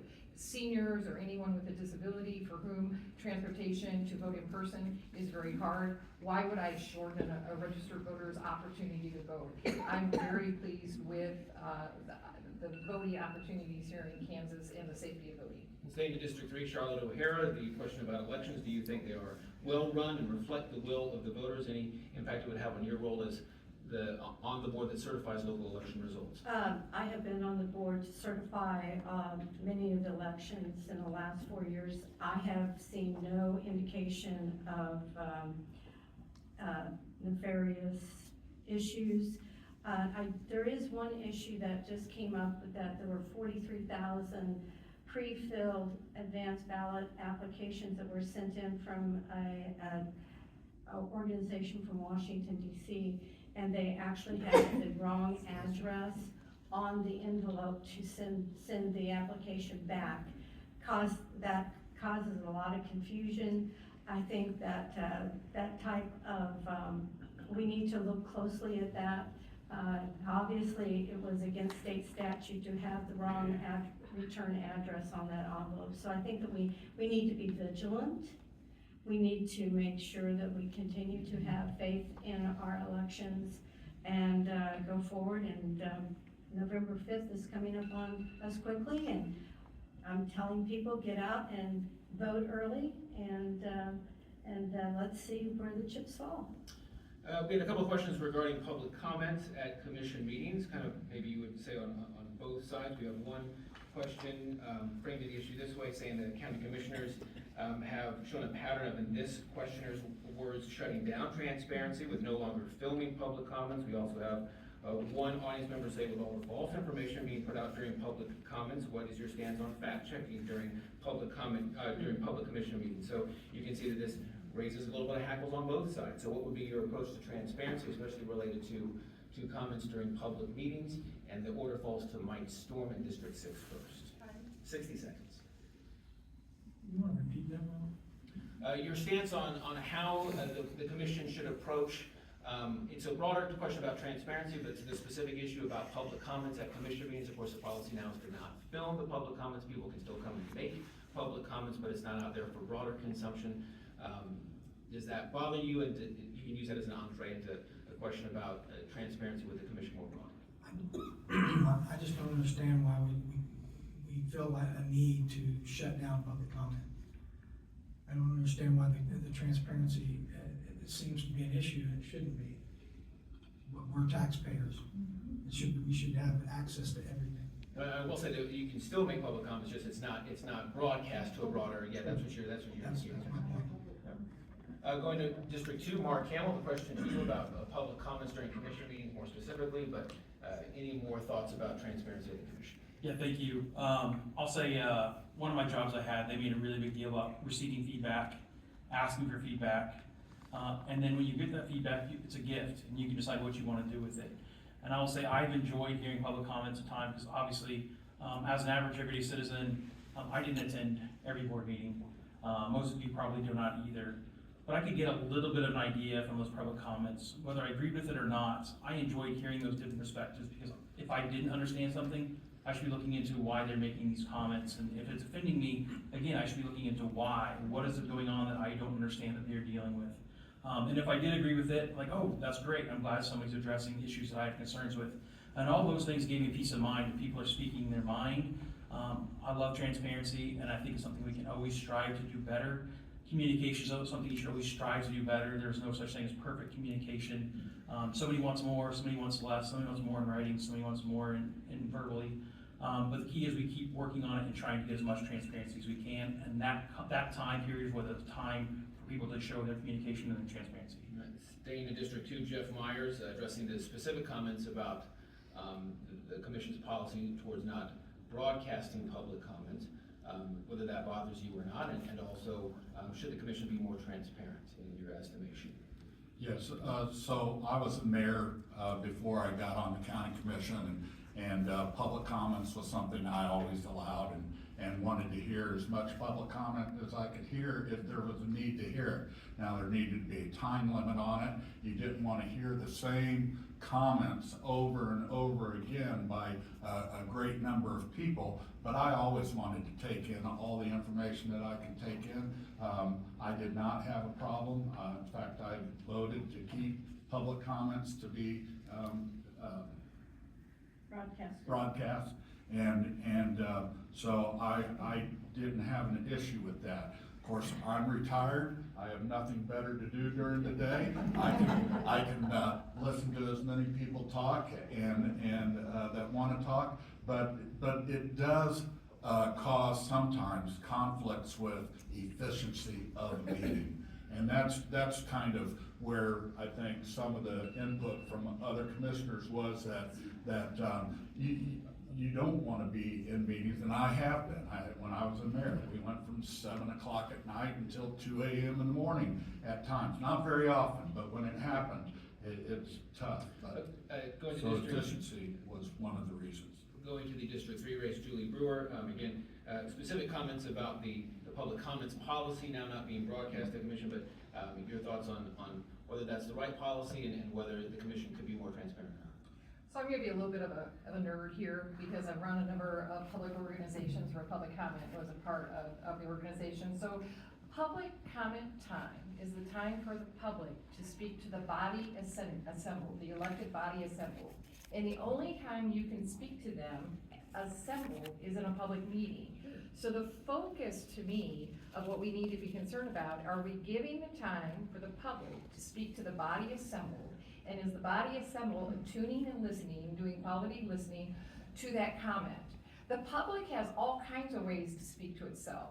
It can do blogs and social media and do letters to the editor. So the focus is really, what's the quality? What does that look like? And I'm also concerned for those citizens who are on the agenda for a public hearing or for business that's coming before the county, because I want to make sure they get their time. Many of them are maybe taking day off of work unpaid, paying for childcare.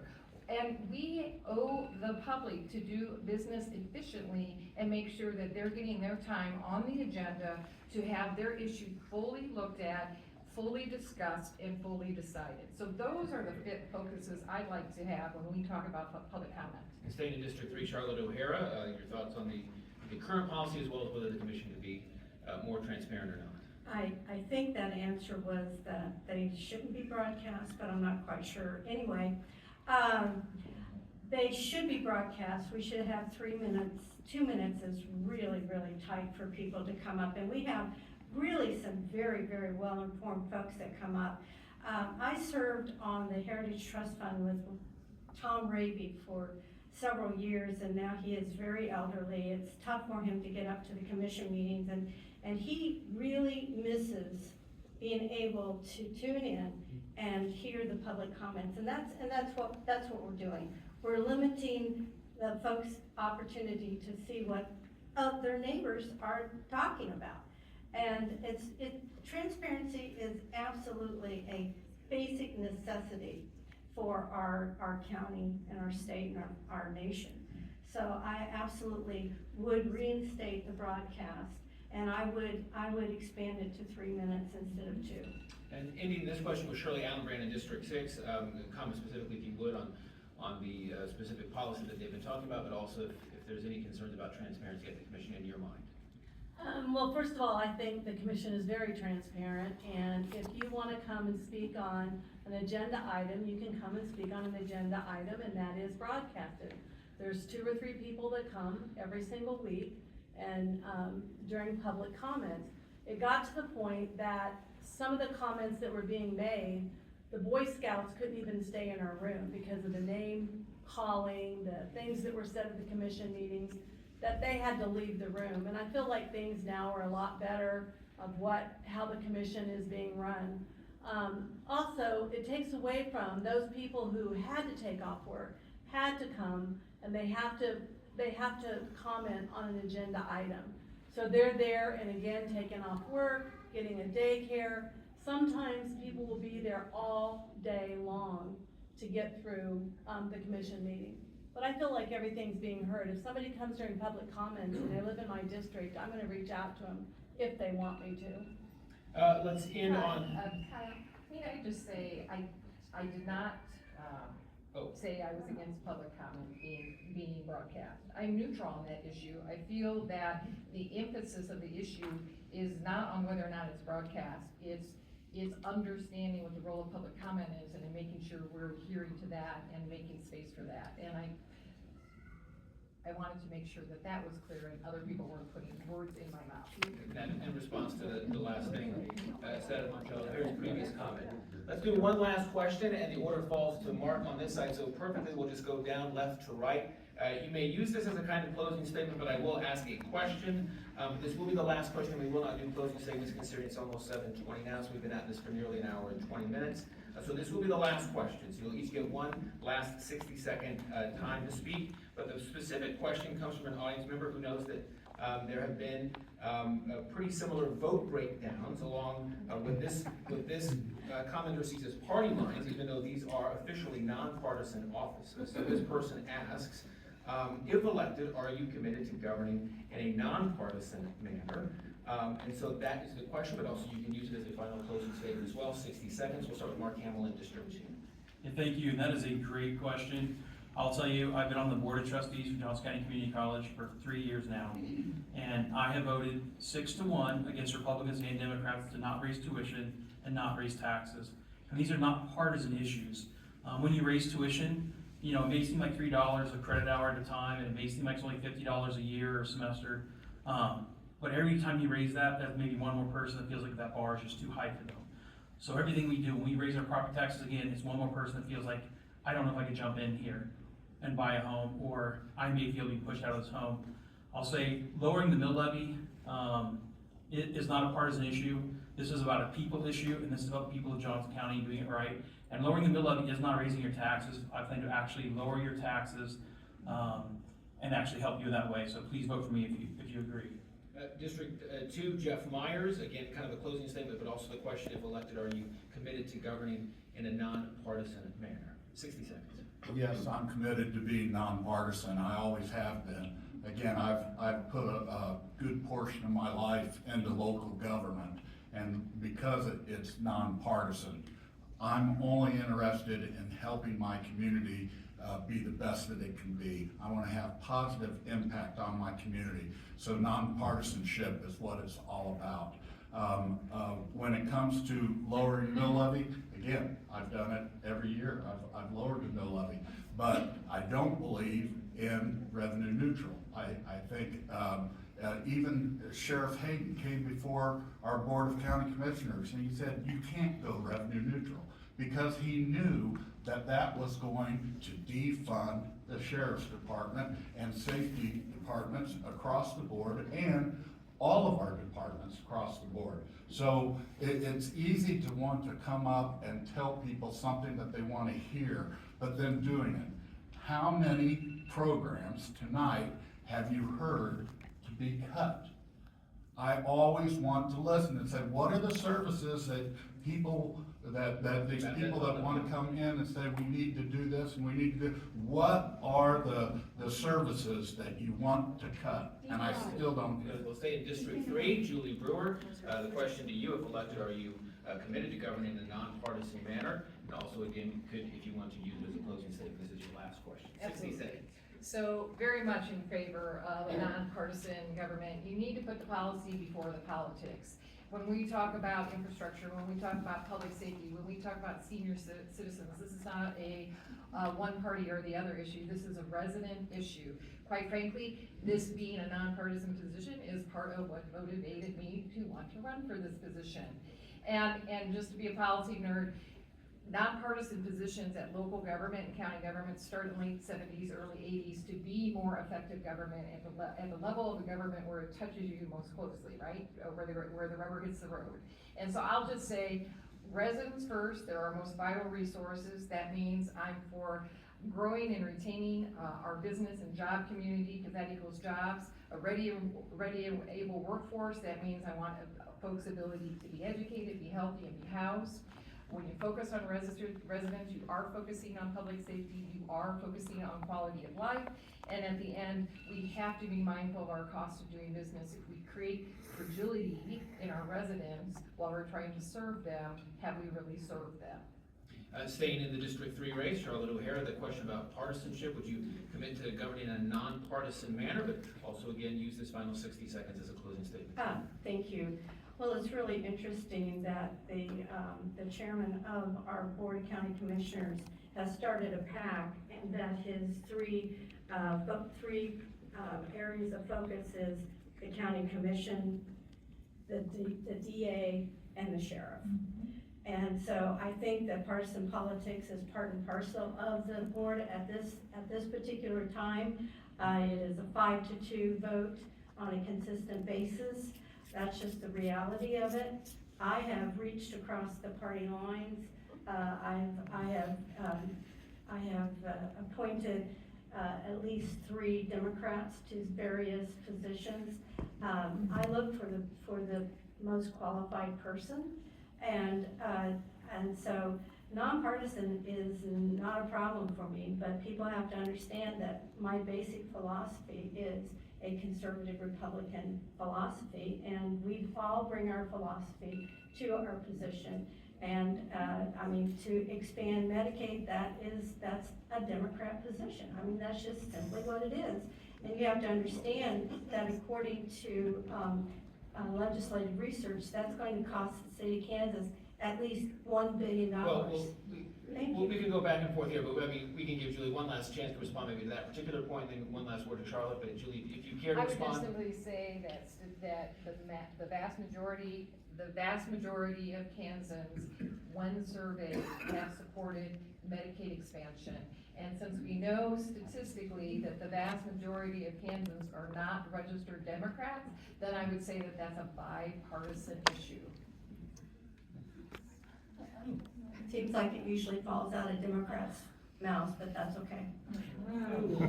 District 6, Shirley Allenbrand. Well, hold on, we're almost through. 2 more candidates. Okay, good. So, yeah, please keep order. Thank you. Thank Shirley you. Allenbrand, the Yeah, question so about let's get into the nonpartisanship. name calling now. So I have always been nonpartisan, the same person I've always been, and I've always worked with everybody across the line.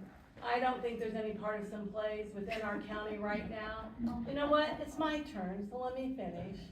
So, you know, just to take a look at our commission right now, you can sit up here all day long and talk about what you're gonna do, but let's just do it. Let's look into the future. Let's look into 2030 and take care of our grandkids, our great-grandkids. Let's talk about all the great things that have happened in Johnson County. The New Century Airport. Let's talk about all the jobs that are coming in. Let's talk about the economic development. You sit here and you talk about incentives. The only incentives that go in the county are at the New Century Airport. I want us to focus on the future. I will continue to invest in public safety. I will continue to support mental health. I will continue to work on our economic growth on 10 highway transportation services.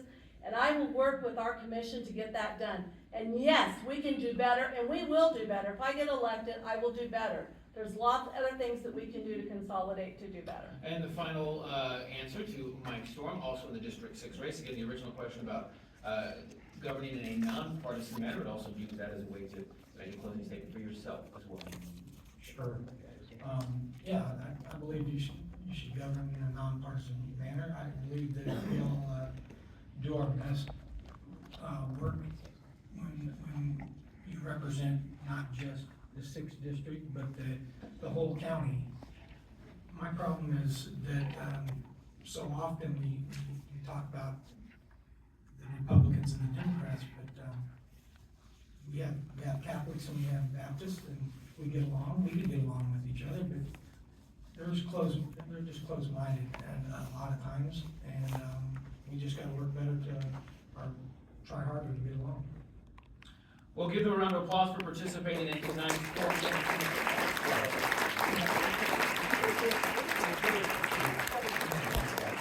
Thank you so much for staying a little bit long, but I'd also like to thank the post staffers once again for their behind-the-scenes support. Advanced mail-in ballots are going out this week. Early voting starts Saturday. Thank you for watching this forum. You find more elected government in Johnson County. I appreciate the authenticity.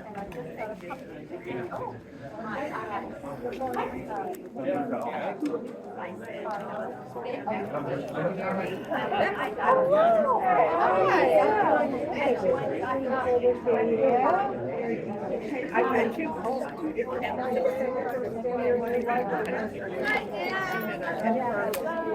He's gonna call me and I'm like, dude.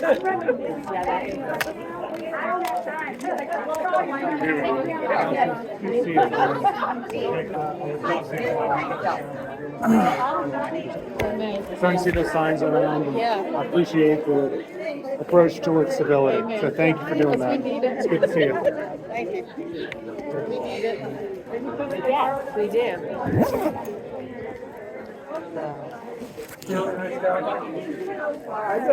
Howdy, hey, how are you? My idea. I stole your idea? Yeah. Don't sue me for it. I like this. That way I'm not holding it in anyone's face. It's literally in my chest. Oh, no, They can't. I meant the sticker. Oh, the sticker. Oh, yeah. Yes.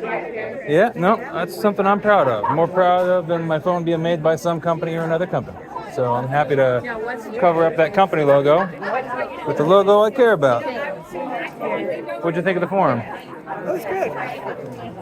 And I don't vote for any of these people. You don't either. I know, right? Yeah. But they make laws that affect us. They make regulations that affect us. Exactly. So I want to talk to them and get their statements on record. I'm glad to see you here, though.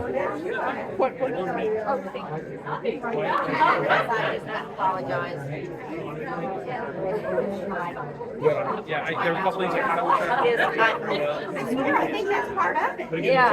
She was just absolutely going for that one. But you did a great job. So, Julie, I want to educate you on something. And that doesn't sound very nice to hear, does it? But that's what we heard in the audience when you wanted to educate us on the purpose of public comment. This guy's a troll. He just goes around. So, I think it's your opinion. You're entitled to an opinion, but public comment is valuable for the public to hear. I didn't say that it wasn't, but what I simply said is I feel the focus has gone too much to that element and not enough to what we're trying to accomplish when public comment is happening. And that's what my focus is. That's your so focus? I appreciate, That's your opinion. That. And if you want to reach out by email, that would be great. My husband's here and we're going to go to dinner. Let people hear each other, please. Yeah. Thank you. That's what public comment's about, is for the body assembled to hear the public. So Thank you. that's what my focus is. And let's not call names. Charlotte's the one calling names, brother. Well, I'll have to listen to what I heard a couple seconds ago. Did you watch any public comments during COVID when they had to bring the police in? Well, had to is a subjective thing. If they're bringing police in for speech, that is wildly inappropriate. Because they were threatening people. Well, I didn't hear that. I heard that YouTube was taking down the videos of public comment, and Mike didn't want to violate YouTube's terms, and I think it was Mike's decision to stop airing public comment. But Google doesn't run this country. I didn't listen to them, and I worked as a contact tracer during COVID, and how disrespectful they were to the Department of Health was ridiculous. The speech No one has to Thank you. listen to that kind The of bull. speech most in need of protection is the offensive speech. And I don't think it's nice to be offensive to anyone, but Threatening speech. threatening is another thing. If it's specific, articulable threats, like somebody's going to stab somebody at some time and place, then that's wrong. That's really bad. I would agree. Killing people is bad. I think we can all agree on that. But saying things that make people angry, that shouldn't be criminal. That is democracy. Dialogue is democracy. And Mike shuts that down when he turns the microphones off, turns the cameras off to the public. That is bad. I would sit here and debate him, but we can't get him out of office this year. I go to Some people up BoCC here. meetings all the time, and I can't stand her. I can't wait to vote her out. Yep. Yeah, Shirley, not a big fan of Shirley Allenbrand. She's my commissioner. She's never answered any of my emails. Mike Brown did all the time. Yeah. She never has answered one of my emails. I always have to email Charlotte O'Hara because she does answer me, and she's not even my commissioner. Yeah, and that's but sad. She cares. That's sad. I wish I could vote for Charlotte. She's not in my district either. I live in Northeast Joco. I got Becky Fast, bird watching Becky. Did you know about that? Well, at least she's not terrible. She's not terrible, but she was one of the ones who voted to lock down the county, and then she told us all stay at home. And she went on the bird watching trip. Oh, yeah. The Kansas City Star reported on that, and they are not one to report against her, typically, right? Well, Yeah. Thank you for recording that. You're welcome. Jeff Meyers. Where did Jeff scamper off to?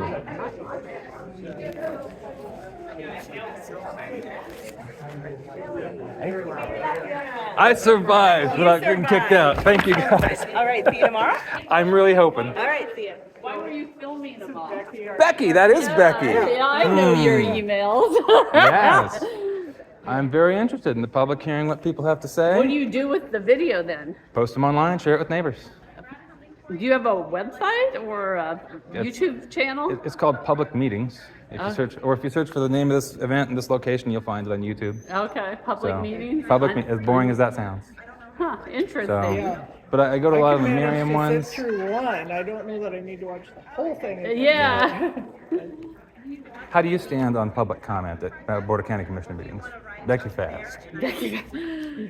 Are you recording? Of course I'm recording. You're a public figure in a public place. Well, I when assume. we voted on it, we were still in COVID, so it wasn't really true. You know what I mean? It was a tough time. Yeah, There was a lot of stress on a lot of and we people. had like 4 hours of public comment. So at that point, it was like trying to get it. I mean, but I'm sure it will be re-looked at again because now we're in different times. It was Mike's decision, though, right? To turn Yeah, off. it was. Yeah. So. I think that was a poor decision. I think part of public comment is the reflection of a community on itself. And if the government makes it hard for people to hear what each other has to say, then that is the government de facto infringing on speech. Okay, because they are they're choosing to turn off a mic. If the whole thing was not televised, I wouldn't be complaining about free speech. But the words Mike says, those are televised and broadcast. The things all the commissioners say and the staff say, but they turn off the microphone for the community. They turn off the recording device, right? That's wrong. That's discrimination against the public. See, what's on the people who speak on agenda items are recorded. Yeah. So it's not the whole meeting. It's just the beginning comment. Even the other people have a voice, and their message is no less valuable. I think it needs to be re-looked at, and I think it will soon. I'm glad to hear that. Yeah, Do you know if Jeff is still out there? Jeff Meyers?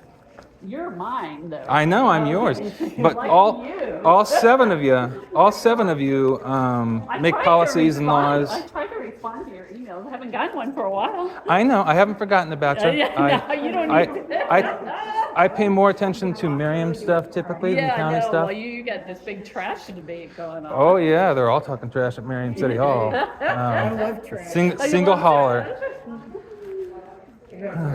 You will save money in the end by that in some ways you might not. I wouldn't doubt that we will save money. Yeah. Probably on average, certainly on average, we'll Yeah. all save money. I'm not sure that we will save liberty. You not say what? Liberty. What does that mean? To save our freedom to choose the provider we want, to have the services we want, Right, there's to downsides. pay for the services we want. The public comments that have been shared with me anyway as part of the work group is that there are a lot of really individualized plans Yeah. that people have made their own arrangement with their trash hauler. You can change it every quarter. if you Yeah. want to. There- That will go away under a single hauler. Residents- I hear from homeowners, they pay for recycling, they pay for trash. Some they people want to pay for large- glass. Yeah. Right? Yeah. So some or homeowners, compost, right? Yeah, they're paying for 4 or 5 things come to their house. I think it would be unfair to tell my neighbor And they I have to only pay. for one thing in Yeah. Rome. And I have You know. neighbors who don't pay for anything. Yeah. Well, because they burn. Because, there's Marion Saws Open Yeah, Burning, 'cause which is Marion another loves whole burning. story. But I feel like will restrict your liberty to do that if you like. the burning trash. Yeah, I would not want my neighbor burning. My neighbor was burning bar furniture in his house. Yeah, I mean, that is talk about air pollution. And I've gotten complaints from Marion residents about Yeah, I don't doubt that, as you should. I would feel Yeah. I would feel inappropriate to make my neighbor pay for my stuff. That's not nice. So making them pay for my trash service is not nice. Well, I'm happy to have my neighbor pay for fire and police. Fire and police. Well, I'm glad That's I have different than community trash. I mean, to me, Yeah. like I say, I get glass, recycling, large pickup, really, and regular trash for like $25 a month. Nobody, Oh, you man. don't pay that much. No. Yeah. No. I'm not actually sure. I'm part of an HOA, which has shared hauler service. Well, so But I did choose that when I moved in. You know, it wasn't forced on me after the fact. And I chose not to live in an HOA. yeah, I don't like it. A lot of people wouldn't blame you. anyway. A lot of people Good don't to like see them. you guys. Good to see you. So, Thanks for I'll- coming. Sue, I'll see you at the waste single hauler meeting. Are you coming tomorrow night for the sheriff? The sheriff. I'm hoping to be here for the sheriff. Do you have a limit? You said something several months ago about you're getting pushback at home about being gone so long. Yeah, I do get pushed back. I spend a lot of time with these things, but he is very forgiving. But and he's not into the political stuff like you are. he does not really care. He gets exhausted very quickly. Yeah. He would not enjoy sitting through an hour-long meeting or an hour and a half of candidates speaking. Yeah. Sometimes I can't blame him. Yeah. Some of it is Yeah, very boring. Sometimes it does get kind of tedious. Yeah. Anyway. Have a nice one. Good to see you. Same here. Yeah.